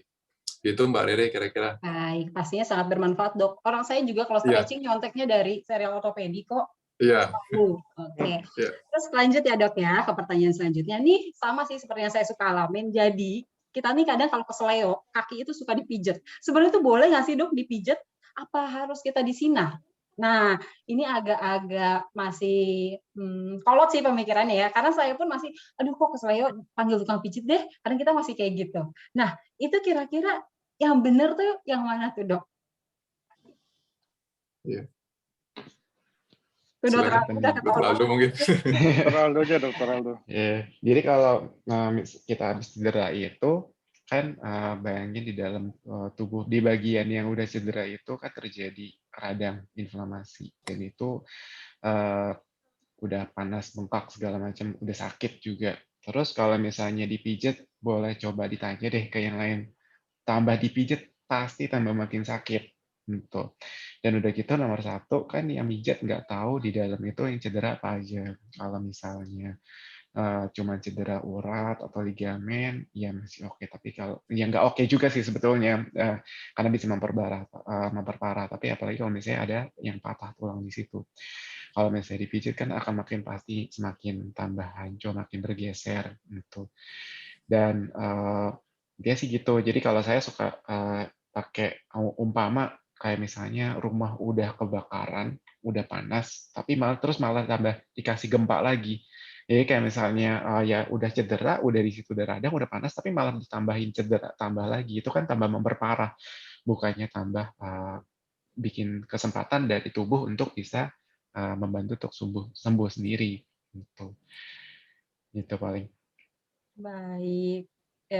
Karena saya sendiri juga suka pijit. jadi ini ya, kita nggak tahu ya ini yang sakit apa, tapi tahu-tahu oh udah bisa jalan lagi. Jadi kita nggak tahu ya, Dok, di dalamnya itu mana yang kepegang, apa malah jadi semakin tambah rusak. Takutnya kan gitu di masa depannya kan kita nggak tahu ya, Dok. Jadi hentikanlah pijat-pijat itu, gitu ya, Dok ya. Iya, saat pertolongan pertama yang seperti tadi saya sempat muncul di slide-nya itu. Jadi untuk istirahat dulu, diproteksi dulu, dikompres es batu, terus pakai deker, support, dan kemudian dielevasi. Oke, karena dulu saya olahraga sport karate, tok gitu ya kaki ya. Aduh, saya jalan habis dari dojo itu saya langsung ke tukang urut gitu. Wah, udah bisa dipakai nendang lagi nih. Jadi semenjak dari situ saya urut terus. Berarti itu nggak boleh ya, Dok?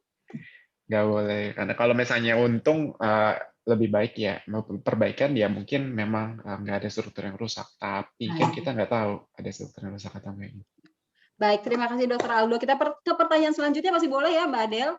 Ini masih ada 1.200 pertanyaan lagi dong, gimana Pak Mbak Adel? Kita sampai jam 9 malam kayaknya. Boleh. Oh, Nah, okay. ngomong-ngomong nih, Okay. ada mertuanya Dokter Budi yang nanya nih. Ada mertua saya nih nanya. Oke, boleh. Saya nggak tahu tuh mertuanya yang mana. Nah, nih saya bacain ya katanya. Salam kenal Bapak mertua Dokter Budi. Salam kenal Bapak. Nah nih katanya saya usia 53 tahun, sekali seminggu masih kayu sepeda sejauh 20 sampai dengan 30 km. Wow. Pertanyaannya, idealnya saya berhenti setiap jarak kayu berapa kilometer? Terima kasih sebelumnya. Salam ralat usia 63 tahun. Mbak Adel, sebentar Mbak Adel, saya mau intro. Bapak mau dijawab sama menantu Bapak apa sama dokter yang lain? Bagusnya sama dokter yang lain aja nih Mbak. Ya, dokter yang lain. Kalau dokter Budi jawabnya kadang-kadang takut dia diiyain aja saya. Karena jawabnya gini, nggak apa-apa Pak, lanjut aja olahraga Pak gitu kan. Kalau bagian dari iman nanti kan gitu jawabnya, ya kan? Betul. Baik. Terserah jadi siapa yang mau jawab ya. Gimana? Sepeda dokter Fahri kayaknya, dokter Fahri. Ya, jadi mungkin nanti dokter Budi bisa diajak sepedaan juga nih Pak, 30 kilo. Jadi Pak, jadi memang sebenarnya Pak, kalau misalkan berkaitan dengan untuk punggung bawahnya itu, jadi memang tiap-tiap orang pastinya berbeda Pak, karena memang tergantung kebiasaan dan tergantung kalau misalkan dari posturnya Bapak sudah normal pada saat melakukan sepeda, sebenarnya tiap 10 kilo, tiap 15 kilo Bapak melakukan istirahat sebenarnya sudah juga cukup baik. Karena memang pertimbangannya apa, kita di dalam interval itu perlu istirahat. Karena memang kalau memang punggung kita itu dalam satu posisi yang lama, terus-menerus, nah itu dia bisa menyebabkan stiffness atau kekakuan gitu Pak. Jadi memang kalau misalkan kita sepedaannya mungkin seminggu sekali, ya mungkin lebih longgar lah, nggak terlalu masalah. Cuman kalau misalkan kita sepedaan sering, jadi memang bagusnya kita terapin interval istirahat itu Pak. Jadi memang kira-kira kalau misalkan kita dalam 1 jam, 1,5 jam, nah itu kita iringi dengan berhenti dulu, kita iringi dengan peregangan dulu, kemudian sekitar 15 menit, kemudian kita lanjutkan lagi bersepeda lagi. Nah itu untuk saya kira tips-tips untuk mengurangi kemungkinan terjadinya nyeri pinggang gitu Pak. Gitu Pak. Apa sudah cukup jelas Pak? Jelas banget ya. Alhamdulillah jelas, terima kasih. Alhamdulillah. Iya Pak, sama-sama. Selamat bersepeda lagi Pak, nanti ditambahin ya Pak jaraknya di 40. Iya. Dok, lanjut lagi ya Dok ya, ke pertanyaan lainnya boleh ya. Jadi ada dari Angelis Sarma nih, dari Padang. Ingin bertanya Dok, ketika tulang sering bunyi-bunyi di bagian pergelangan kaki, apakah itu termasuk ciri akan terjadinya osteoporosis? Soalnya pergelangan kaki saya ini sering bunyi-bunyi Dok. Terima kasih sebelumnya. Suka bunyi-bunyi ya, saya baru dengar loh, pergelangan kaki suka bunyi-bunyi. Oke. Boleh Dok? Suka bunyi klik-klik gitu kali ya maksudnya atau gimana? Mungkin ya. Kretek kali ya. Kalau sih sebaiknya diperiksakan langsung ya. Biasanya kita kalau gitu kan ada pemeriksaan fisik khususnya, terus ya dengan mempertimbangkan usia, skill pekerjaan. Sebaiknya sih usianya berapa kalau ya? memang mengganggu. Mbak Angel itu usianya berapa ya Mbak? Mbak? 22 tahun. Oke. Suka bunyi-bunyi kretek katanya. Ya seumuran saya Dok gitu, 22 tahun. Tapi mungkin kenapa Mbak Adel ketawa? Kayak nggak setuju sekali Anda ya. Nggak apa-apa. Gimana tuh Dok? Kalau bunyi kretek-kretek tapi di 22 tahun apakah itu osteoporosis? Berarti memang harus langsung diperiksain aja ya Dok ya? Kalau osteoporosis sih biasanya bukan ya, tapi memang baiknya diperiksakan karena berkaitan dengan sendi sih. Itu mesti kita lihat apakah ada instabilitas atau memang lentur. Gitu. Ya, kalau usia segitu kan osteoporosis pasti bukan, osteoartritis atau pengapuran juga bukan. Jadi pasti ada sesuatu yang harus dicari kenapa Saya. bisa bunyi-bunyi itu. Nah, itu nggak bisa cuma lewat konsultasi seperti ini aja. Mungkin kita harus melakukan pemeriksaan fisik atau bahkan ronsen ya, Mbak ya. Karena itu usia tadi 22 tahun. Kalau misalnya usianya udah 50-60, kemungkinan besar osteoartritis. Di osteoartritis kan ada penyempitan sendi. Kalau sendinya sempit, digoyang-goyangin memang suka bunyi, letak-letak kayak gitu. Cuma kalau usia 22 tahun masih dicari tahu sih. Baik. Begitu Kira-kira Mbak gitu ya, Mbak. Anjeli. Memang lazimnya better langsung diperiksain aja ya Mbak Anjeli ya. Baik, boleh lagi pertanyaan lanjut Mbak Adel? Ngomong-ngomong nih Mbak Rere, dari Ngomong-ngomong lagi, oke, gimana ngomong-ngomongnya? udah ada yang raise hand terus dari Siapa? Ibu Santi. Nah, boleh nih kita kasih kesempatan ke Ibu Santi untuk nanya langsung ke dokternya. Kayaknya dari awal sampai sekarang tuh raise hand terus nih. Ibu Santi, masih ada Ibu Santi yang raise hand terusnya jadi ini loh. Buka dong videonya, Bu. Bu Santi dari itu. Kalau dari awal raise hand terus kuat banget ya. Saya juga. Mana Bu Santi? Mungkin mau tanya langsung. Santinya. Boleh loh, boleh banget. Oke. Ya udah. Oke. Sambil nunggu Mbak Santi ya. Mungkin masih angkat tangan, belum ditungguin. Jadi aku mau lanjut lagi nih ke pertanyaannya dari Pak Amandus Talo yang tadi menang kuis mitos fakta tadi tuh, Dok. Dia nanya nih, dokter. Apakah obat atau salep sendi yang menghangatkan dapat menyembuhkan ataukah harus ke tukang urut? Oh, tukang urut lagi nih, harusnya saya nggak sebutin ya. Maaf, lupa disensor. Bagaimana dengan pengobatan tradisional? Keluarga saya ikut pengobatan tersebut. Sembuh tapi tangannya yang patah terasa pendek. Mohon arahannya. Sembuh tapi tangannya terasa pendek. Apa berkurang itu ininya ya? Oke, baik. Jangan-jangan bisa berkurang nggak sih sebenarnya? Oke dok, jadi sebenarnya sih lebih tanya obat atau salep sendi itu yang menghangatkan bisa nyembuhin nggak sih? Gitu dok. Saya lihat kebingungan di wajah Dr. Aldo. Dr. Aldo. Sepertinya pertanyaannya jebakan ya dok. Kalau paling ini salepnya tergantung sih, maksudnya apakah itu cuma kayak balsem atau yang memang benar-benar ada obatnya, misalnya kayak nggak nyebut merek sih ini salep yang mengandung natrium diklofenak atau kalium diklofenak gitu. Kalau misalnya yang ada obatnya gitu sih memang bisa untuk mengurangi inflamasi, mengurangi radang. Tapi kalau misalnya kayak balsem, gosok gitu, itu biasanya memang bisa bikin rasa hangat, rasa rasa nyaman karena lebih panas atau lebih dingin. Tapi itu sensasinya lebih sebatas kulit saja. Tapi kalau untuk menyembuhkan sih nggak, mengurangi gejala iya bisa. Gitu. Kalau sembuhnya tergantung kerusakan yang ada, tergantung cedera yang ada, dan itu lebih kalau misalnya memang kerusakannya tidak berat, biasanya sih tubuh akan berusaha memperbaiki sendiri. Gitu. Tergantung dari cederanya seberat apa. Terus kalau berkaitan sama yang tadi tangan, ya kalau alternatif, ya jelas sih kalau misalnya kita dokter tidak terlalu mendukung yang alternatif seperti itu, ya sebenarnya ya melarang juga sulit ya karena itu kan udah bagian dari kebiasaan ya dok ya. Seperti ya semacam kultur juga sih masyarakat Indonesia itu lebih percaya yang ke seperti itu gitu. Ya sebenarnya itu kenapa juga kita serial ortopedi ada. Jadi kita pengen mengedukasi supaya ya orang bisa membuat keputusan yang cerdas tentang masalah kesehatan mereka. Seperti tadi tangannya jadi lebih pendek itu bisa jadi misalnya ada tulang yang patah, jadi sembuhnya dalam posisi yang salah. Kalau misalnya kita kan maksudnya kita lahir udah diberikan dengan Tuhan proporsi tubuh yang segitu, yang normal, yang supaya kita bisa melakukan aktivitas. Kalau misalnya ada patah dan tidak dikembalikan ke posisi anatomisnya, masih panjang yang sesuai, dan kemudian sembuhnya di posisi yang salah, otomatis biasanya berefek samping ke fungsinya di kemudian harinya. Antara sakit terus, atau misalnya tidak bisa melakukan fungsi-fungsi tertentu. Baik, semoga membantu ya Pak Amandus Talo. Mbak Adel, kita boleh lanjut? Terima kasih. Ya, ya Mbak Adel boleh lanjut nggak nih? Atau mau ada yang disampaikan lagi? Atau boleh lanjut ke sesi pertanyaan? Karena masih ada 3.450 nih. Ya ampun, Masih terharu. banyak. Yang nanya Bener, masih banyak. ya deh. Tadi juga aku ngeliatin itu chatnya tuh nggak henti-hentinya tuh.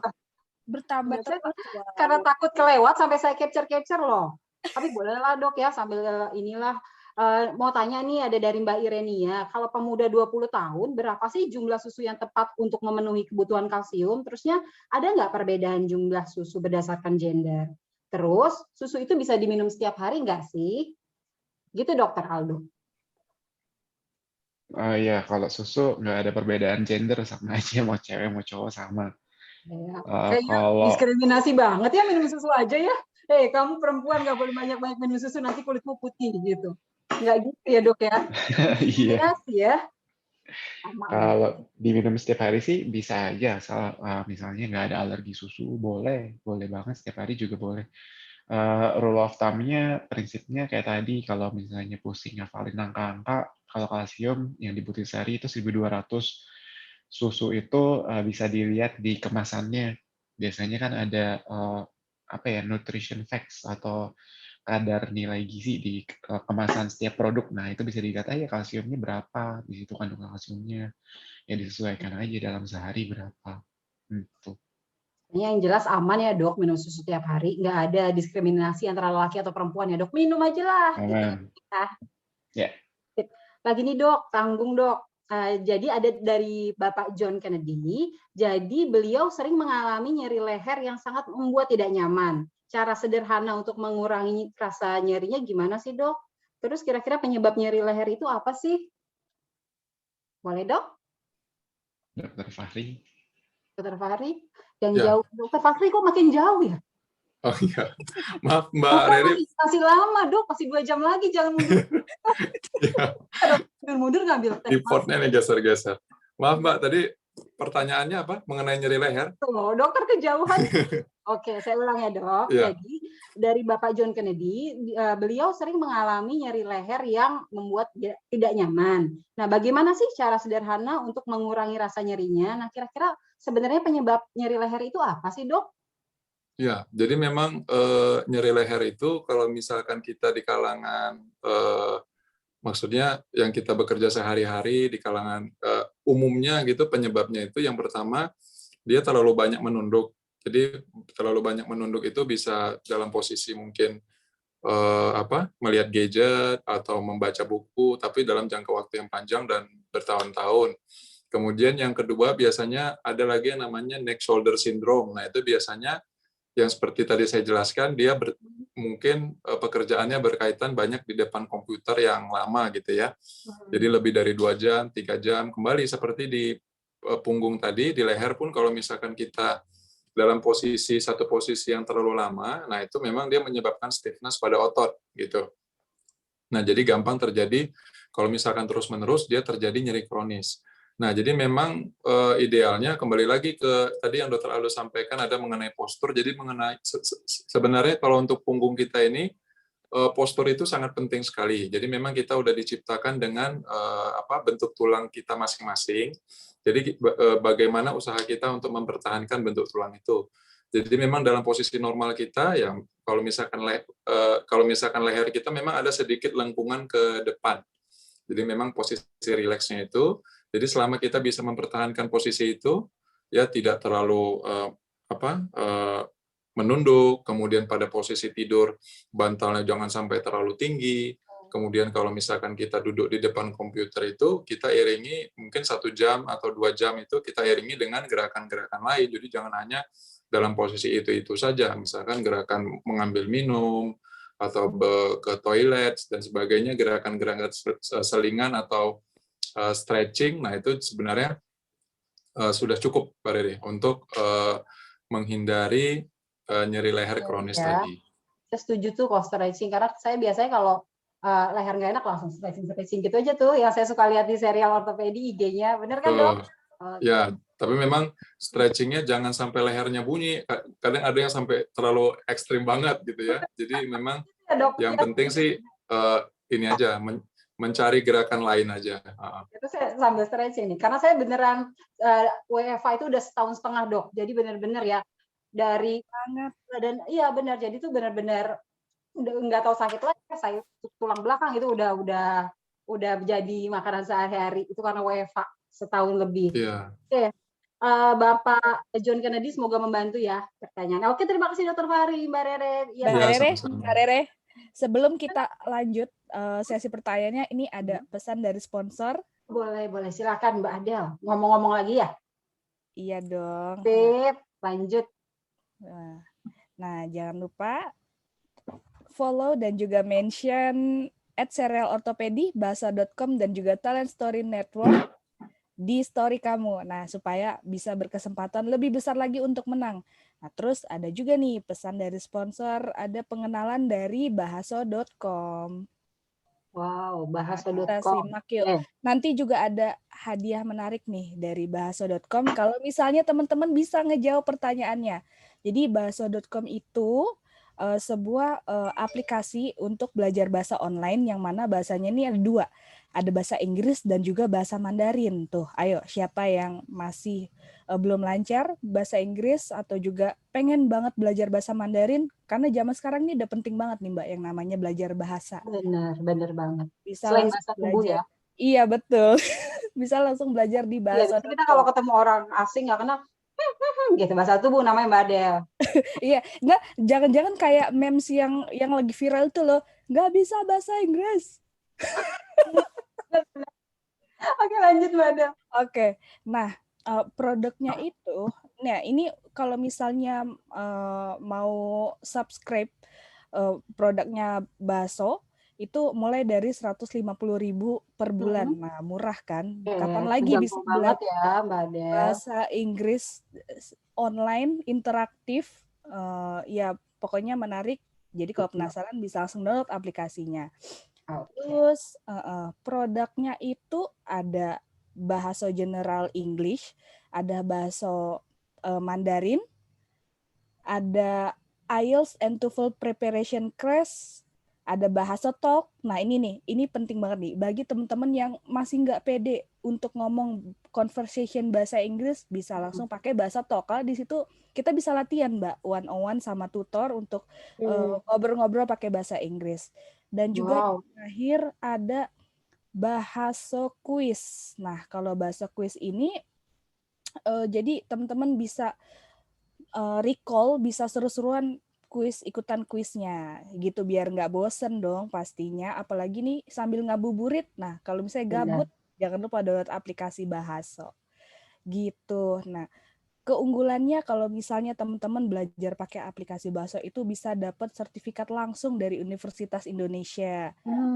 Ya, misalnya kalau ada mau apply SNMPTN atau naik jabatan untuk di kerja atau pokoknya kebutuhan sertifikat, tenang aja dari Bahaso bisa kasih karena itu langsung resmi dari Universitas Indonesia gitu.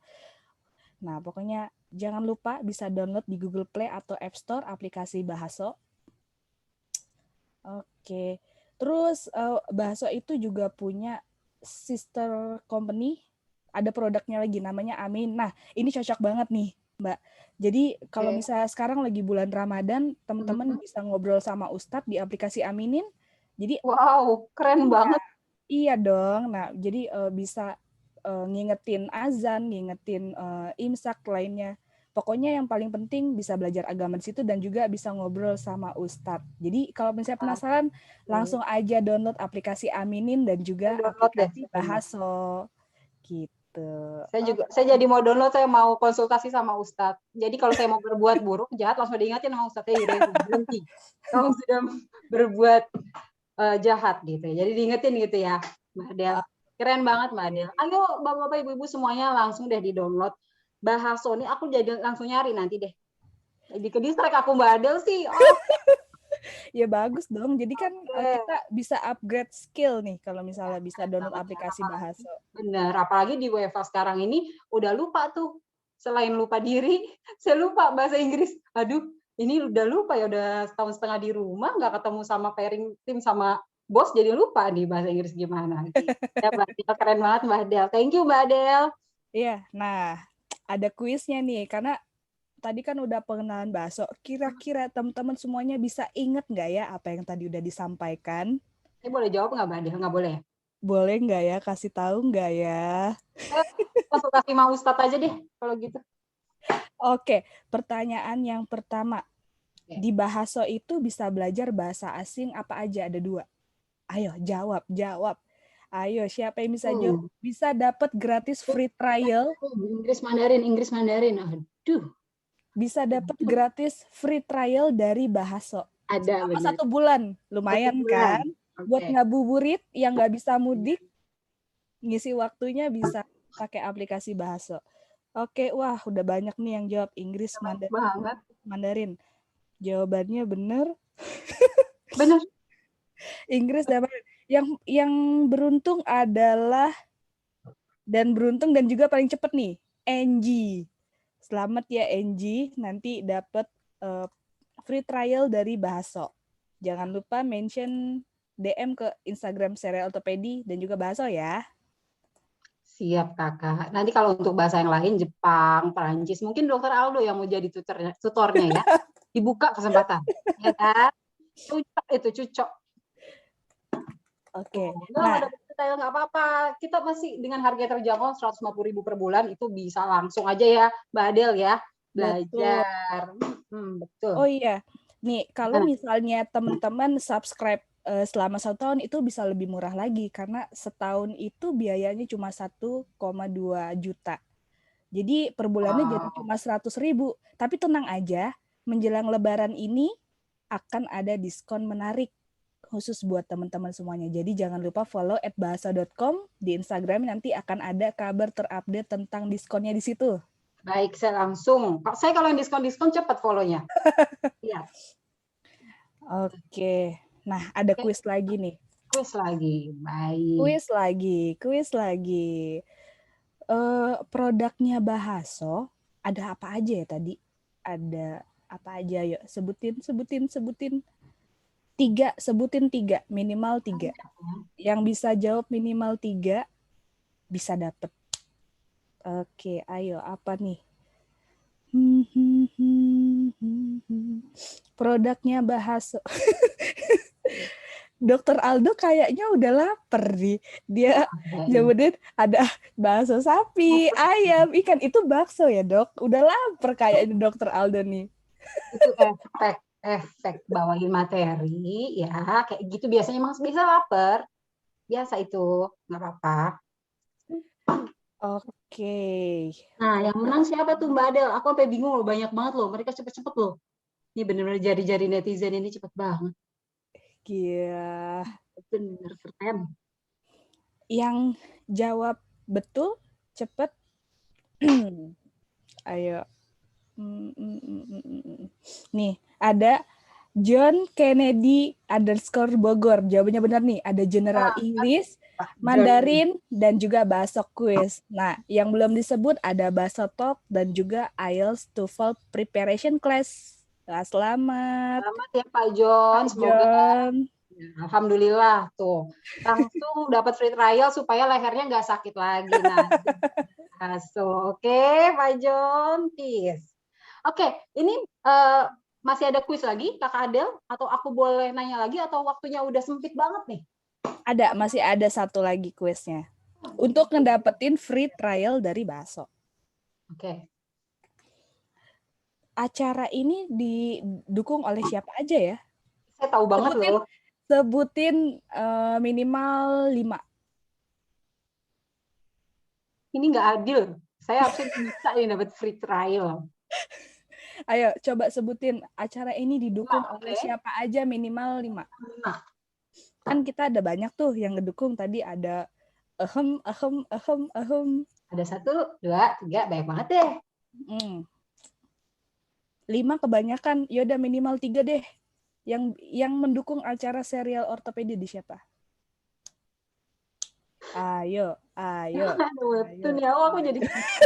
Oh iya, serial ortopedi itu kita juga bikin komik, ada di Webtoon. Jadi teman-teman jangan lupa kalau misalnya baca Webtoon, search serial ortopedi, di situ bisa ada baca komik-komiknya yang menarik. Pasti. Iya. Keren banget, pasti pemeran utamanya Dokter Aldo, Dokter Farid, sama Dokter Budi ya? Oh jelas. Baik, saya langsung search. Cari. Ayo. Kita lihat. Tuh. Oke, jawaban yang benar siapa ya?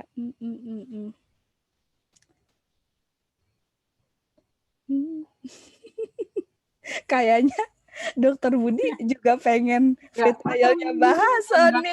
Ini kurang gula ini. Dokter Budi ini kurang gula. Nanti dokter buka harus minum teh manis yang manis banget. Selain ngeliatin muka saya ya, dokter harus minum biar tuh dokter konsentrasinya tuh ini lagi, ces lagi gitu, Dok. Oke. Wah, itu lengkap nih si Bapak Farhan Suherman, Bahaso, Wardrobe, Gold Studio, Career Care, Fondrat. Ini pasti langsung ngeliatin ini nih, catatan yang tadi dicatat. Lengkap loh, serius. Ini udah 1, 2, 3, 4, 5 loh beliau nih. Betul. Oke, berarti pemenang selanjutnya ada Bapak Farhan Suherman. Yeay. Bagi 2 ya sama saya, kan saya udah nyebutin. Enggak ya? Alhamdulillah, baik. Oke, Kakak Adel, kuisnya sudah masih bagi-bagi lagi sampai nanti Lebaran? Oke. Udah. Aduh, sorry, salah ngechat kok jadi ke private ke Hadi, maaf ya, harusnya ke everyone. Apa-apa. Oh iya. Minum teh manis nanti pas buka. Aduh, ya. Ngomong-ngomong tadi tuh ya Mbak Rere. Gimana? Dari awal materi sampai jawab pertanyaan kayaknya ada yang aktif nyatet nih. Yang aktif nyatet? Iya. Saya catatan saya banyak loh. Bukan. Udah dia aktif, maksudnya selalu ngebuka layarnya, terus jawab pertanyaan, mungkin juga udah mention, terus juga ternyata dia nyatet loh materinya sama jawaban pertanyaan-pertanyaan yang udah ada. Tahu nggak sih itu siapa? Nah itu nanti kita langsung kasih hadiah untuk bukan saya ya Mbak Adel. Oh bukan, maaf ya Mbak Rere ya. Nggak apa-apa. Sedih aku. Baik. Siapa sih Mbak Adel yang rajin nyatet gitu? Aku jadi inget deh waktu aku dulu zaman jadi dosen. Mahasiswa aku rajin nyatet. Ini juga ada yang nyatet gini ya? Keren loh. Iya, aku merhatiin loh tadi. Ada namanya Johnson Adi Putra. Wah. Berjemur itu. Baik. Selamat. Kakak Johnson. Wah. Sepertinya memang ini banget ya. Nanti pas ujian pasti keluar deh. Kakak Johnson. Iya kok kayaknya excited banget gitu loh Mbak Rere sama acara kita. Nanti jangan lupa pemenang-pemenangnya bisa langsung DM di Instagram @serialortopedi ya. Baik Mbak Adel, nanti aku juga DM ke Serial Ortopedi. Boleh.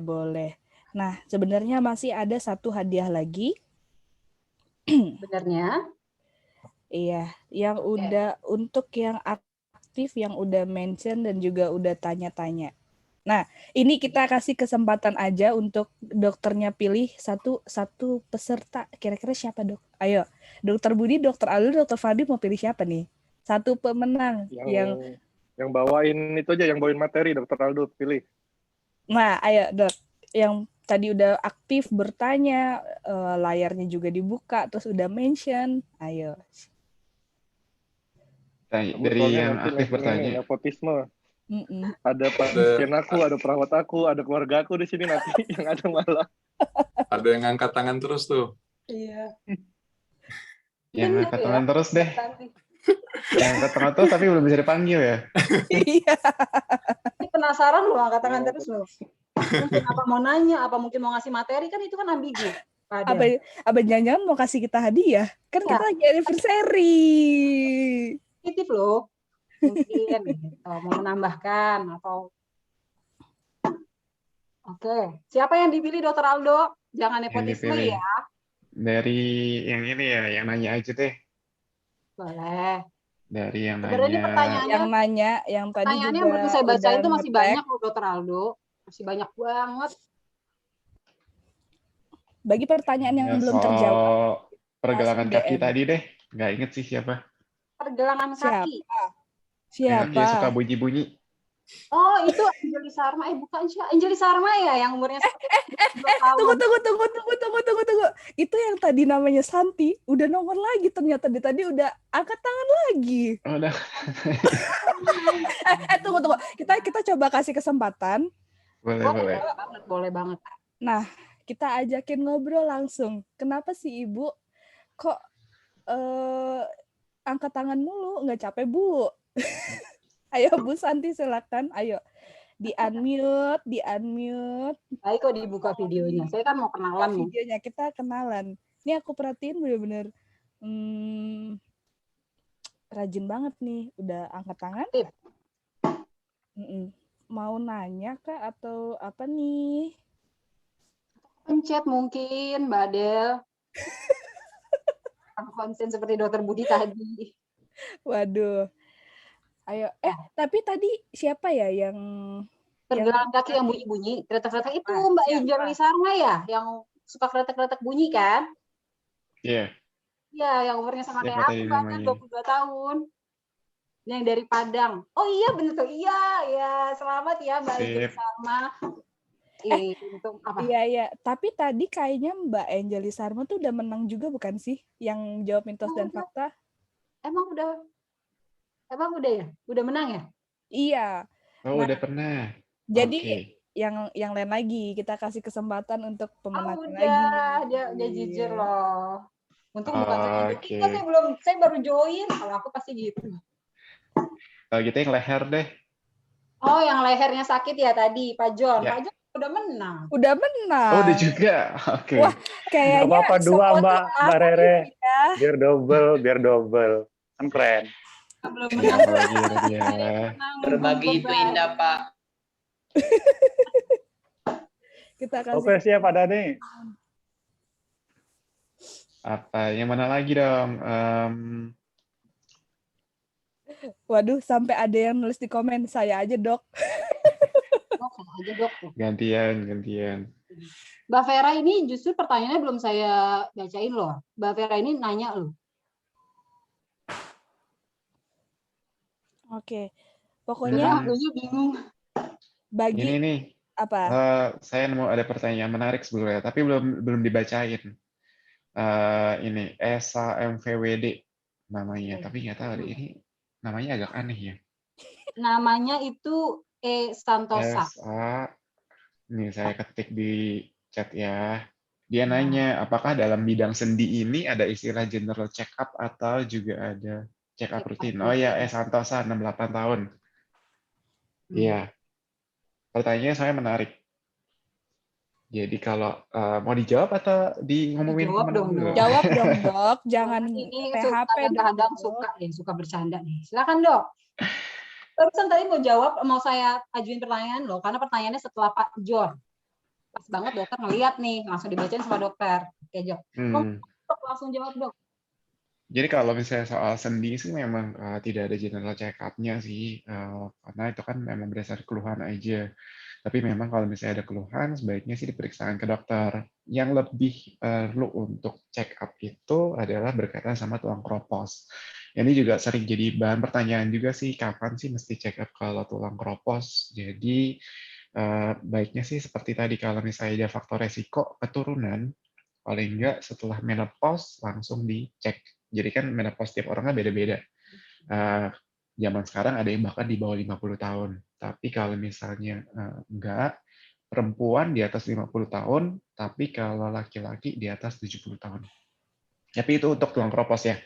Nah, kalau pertanyaan tadi kan untuk sendi. Kalau sendi jawabannya tidak ada check up yang rutin, tapi lebih ke keluhan. Baik, berarti nggak ada ya dok ya general check up ya? Iya, nggak ada. Oke. Mbak Adel, apa aku boleh lanjut ke pertanyaan selanjutnya? Apa kita mau ada sesi-sesi hadiah-hadiah atau pengumuman giveaway? Karena kayaknya tuh dari tadi udah banyak yang menantikan loh. Pengumuman giveaway ucapan ultah kapan ya? Pemenangnya kapan ya? Gitu loh Mbak Adel. Betul. Nah, gimana nih dok? Kita langsung umumin sekarang? Udah siap belum? Ngumumin udah nggak sabar nih. Lanjutkan. Oke, Sebentar. Kalau gitu, saya mau share screen untuk pemenang video ucapan yang beruntung. Kelihatan? Siap ya? Nah, ini dia nih pemenangnya. Rizal Ahril. Wow. Keren banget.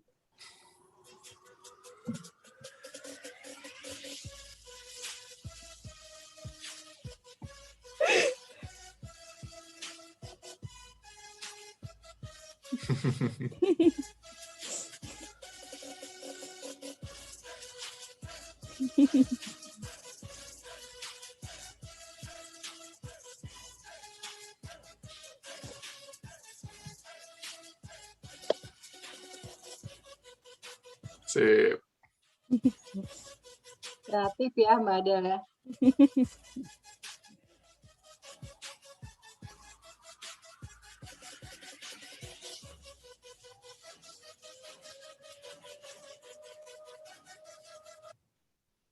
Iya, waduh, terima kasih. Rizal Ahrilnya masih join nggak nih di sini? Masih deh kayaknya deh. Coba, mana nih Rizal Ahril? Coba dong kasih sambutan sepatah dua kata karena sudah menang. Mana nih dia? Nah, itu dia tuh. Oh dia tuh, ayo. Selamat Rizal Ahril. Halo. Buka dong kameranya. Kelihatan Jangan Jangan-jangan terbudi lagi nge-rename nama. Enggak kan? Bukan kan? Curiga nih. Enggak. Tapi suaranya sama. Enggak, ini Rizal Ahril. Oh iya, siap. Nah, Iya, sebelumnya selamat buat serial Ortopedia yang buka layar dong, mau difoto. Gelap kita kan tuh jadi ini lagi gelap. Gelap mungkin di sana udah malam Pak Dani. Di lagi gelap nih. Oke, baik. Tuh, ya kan? Udah malam ya. Baik. Udah malam ya. Ini foto pakai kamera tembus pandang ini udah. Gondrong orangnya gondrong. Iya, pokoknya selamat ulang tahun buat Ortopedia. Semoga makin jaya dan terima kasih atas edukasinya untuk masyarakat, khususnya masyarakat Indonesia, dan ya semoga untuk kedepannya semakin inovasi lah untuk memberikan edukasi seperti itu. Amin. Terima kasih. Terima kasih Mas Rizal yang di dalam kegelapan. Baik. Semoga itu cuma layarnya aja yang gelap ya Mas Rizal ya. Hatinya bener. Oke, lanjut Mbak Adel. Mungkin mau ada kuis-kuisan lagi karena Mbak Adel ini saya sebut sebagai ratu kuis nih. Dari tadi kuis terus. Oke. Nah, ini tadi yang terakhir siapa tuh Dok yang dipilih yang aktif, yang udah mention, yang jawab pertanyaan terus tapi belum menang siapa? Ayo, satu lagi nih. Oh, satu lagi Dok. Tadi kan udah tuh Pak Santosa ya Dok ya, Dr. Aldo ya. Tadi udah bilang kan. Oke. Berarti satu lagi nih Dok. Lanjut silakan. Dr. Budi, Dr. Fahri ganti ya. Budi sama Dr. Fahri udah hilang, udah nyari kolak beliau mungkin. Nyari kolak apa es buah Dok? Ya. Pemenang satu lagi ya? Ini yang dari tadi ini. Dr. Budiman coba nih ya. Yang dari tadi screen-nya nyala terus ya. Ah, benar tuh. Siapa nih? Lian Janawati. Perasaan yang screen-nya nyala terus dari tadi saya, Dok. Iya, Lian Janawati. Mana? Coba yang mana tuh? Saya sempat lihat sih awal-awal. Cuma coba cek. Udah live atau gimana nih? Nggak ada, Dok. Nggak ada, Dok. Dokter ngeliat yang jam berapa ya? Tadi ini barusan yang baju ungu dia. Baru juga dokter lihatnya. Dokter Fahri aja, Dokter Fahri. Tadi yang Mbak Evanya udah dapat belum? Mbak Eva. Yang nanya terakhir, Dr. Aldo tadi. Eva atau Vera? Vera kali dong. Vera. Belum. Belum. Langsung dinyalain loh videonya sama Mbak Vera loh. Ya. Oke, kalau Mbak Vera deh, kalau gitu. Mbak Vera selamat ya. Nah, pokoknya bagi teman-teman yang udah menangin hadiahnya, jangan lupa DM ke Instagram @serialortopedi. Nanti di situ kita data ya untuk bisa dikirimin hadiahnya. Gitu. Baik, Kakak Lutfi. Jangan lupa ya juga follow ortopedi karena banyak banget ilmu yang bermanfaat banget nih. Biar kita nggak kemakan hoax, biar kita nggak kayaknya gini deh, katanya ini gini, nggak kebanyakan katanya. Lebih baik kita serahkan sama ahlinya. Gitu ya, Kakak Adel ya. Betul. Nggak berasa deh. Udah jam 4 kita nggak berasa banget ya, Mbak Adel. Padahal ini pertanyaan banyak banget, masih ada 1.600, tapi ya udah mau gimana. Better ya, buat Bapak Ibu yang belum kejawab pertanyaannya, boleh nggak sih Kak Adel kalau langsung DM ke IG-nya Serial Ortopedi, boleh nggak? Boleh banget. Pokoknya langsung aja kalau ada pertanyaan apapun itu, bisa langsung DM ke @serialortopedi. Malah kadang-kadang kita tuh suka bikin story loh, kayak membuka sesi pertanyaan, nanti akan dijawab sama dokternya gitu. Waduh, nanti bilang colek-colek ya kalau lagi IG live. Kayak kemana aku lihat tuh IG live-nya yang Dr. Fahri ya? Aku sempat lihat, gitu dong. Walaupun mukanya jauh, tapi saya inget loh. Siap, terima kasih Mbak. Ya. Oke, terima kasih semuanya udah join acara webinar spesial anniversary Serial Ortopedi. Pasti nanti akan ada next-nya lagi ya, Betul. Kak Adel ya. Betul. Topik yang berbeda dan lebih menarik, nggak kalah menarik pastinya. Iya, pokoknya pantengin terus Instagram @serialortopedi. Jangan lupa juga di follow Instagram baso.com, Talent Story Network, wardrock.id, Gaul Studio, Phone Break, Career Care Indonesia, dan juga IWAPI Jakarta Timur. Nah, pokoknya teman-teman tuh harus follow biar bisa tahu update apa sih yang bisa menarik gitu. Betul. Semoga ilmu yang udah disampaikan oleh dokter-dokter kece kita bisa bermanfaat untuk teman-teman semua. Dan sekali lagi selamat bagi yang udah menang hadiahnya. Oke, sekali lagi saya ucapin selamat ulang tahun ya untuk Serial Ortopedi yang pertama. Semoga semakin berkembang, semakin keren, semakin inovatif. Oke, Amin, terima kasih. Amin. Mbak Adel, saya mau nyelipin satu pertanyaan. Itu yang bikin karikaturnya siapa sih? Kok bisa mirip gitu ya mukanya? Saya sendiri yang bikin. Keren banget, sumpah. Keren. Aku pengen nanya itu dari kemarin muka. Ya, nah, jadi kalau misalnya, saya kok jadi promo ya? Apa-apa, ya jangan promo. Oke, kalau mau dibikinin karikatur yang mirip juga, bisa langsung DM Mbak Adel ya? DM saya di @lutfi.amalia.adel atau Instagramnya @las.art. Sip. Nanti aku follow. Terima kasih semuanya. Terima Jangan kasih lupa Bapak Ibu semua. Bagi yang menang langsung DM buruan ke Instagram @serialortopedi. Baik. Sampai jumpa lagi di next webinar yang lebih keren lagi ya, Mbak Adel pastinya dong. Jangan lupa colek-colek lagi. Oke, terima kasih Mbak. Terima kasih semua. Terima kasih. Terima kasih semuanya. Happy anniversary Serial Ortopedi. Happy anniversary semuanya. Sampai ketemu. Terima kasih. See you. Terima kasih, sampai ketemu. Happy anniversary.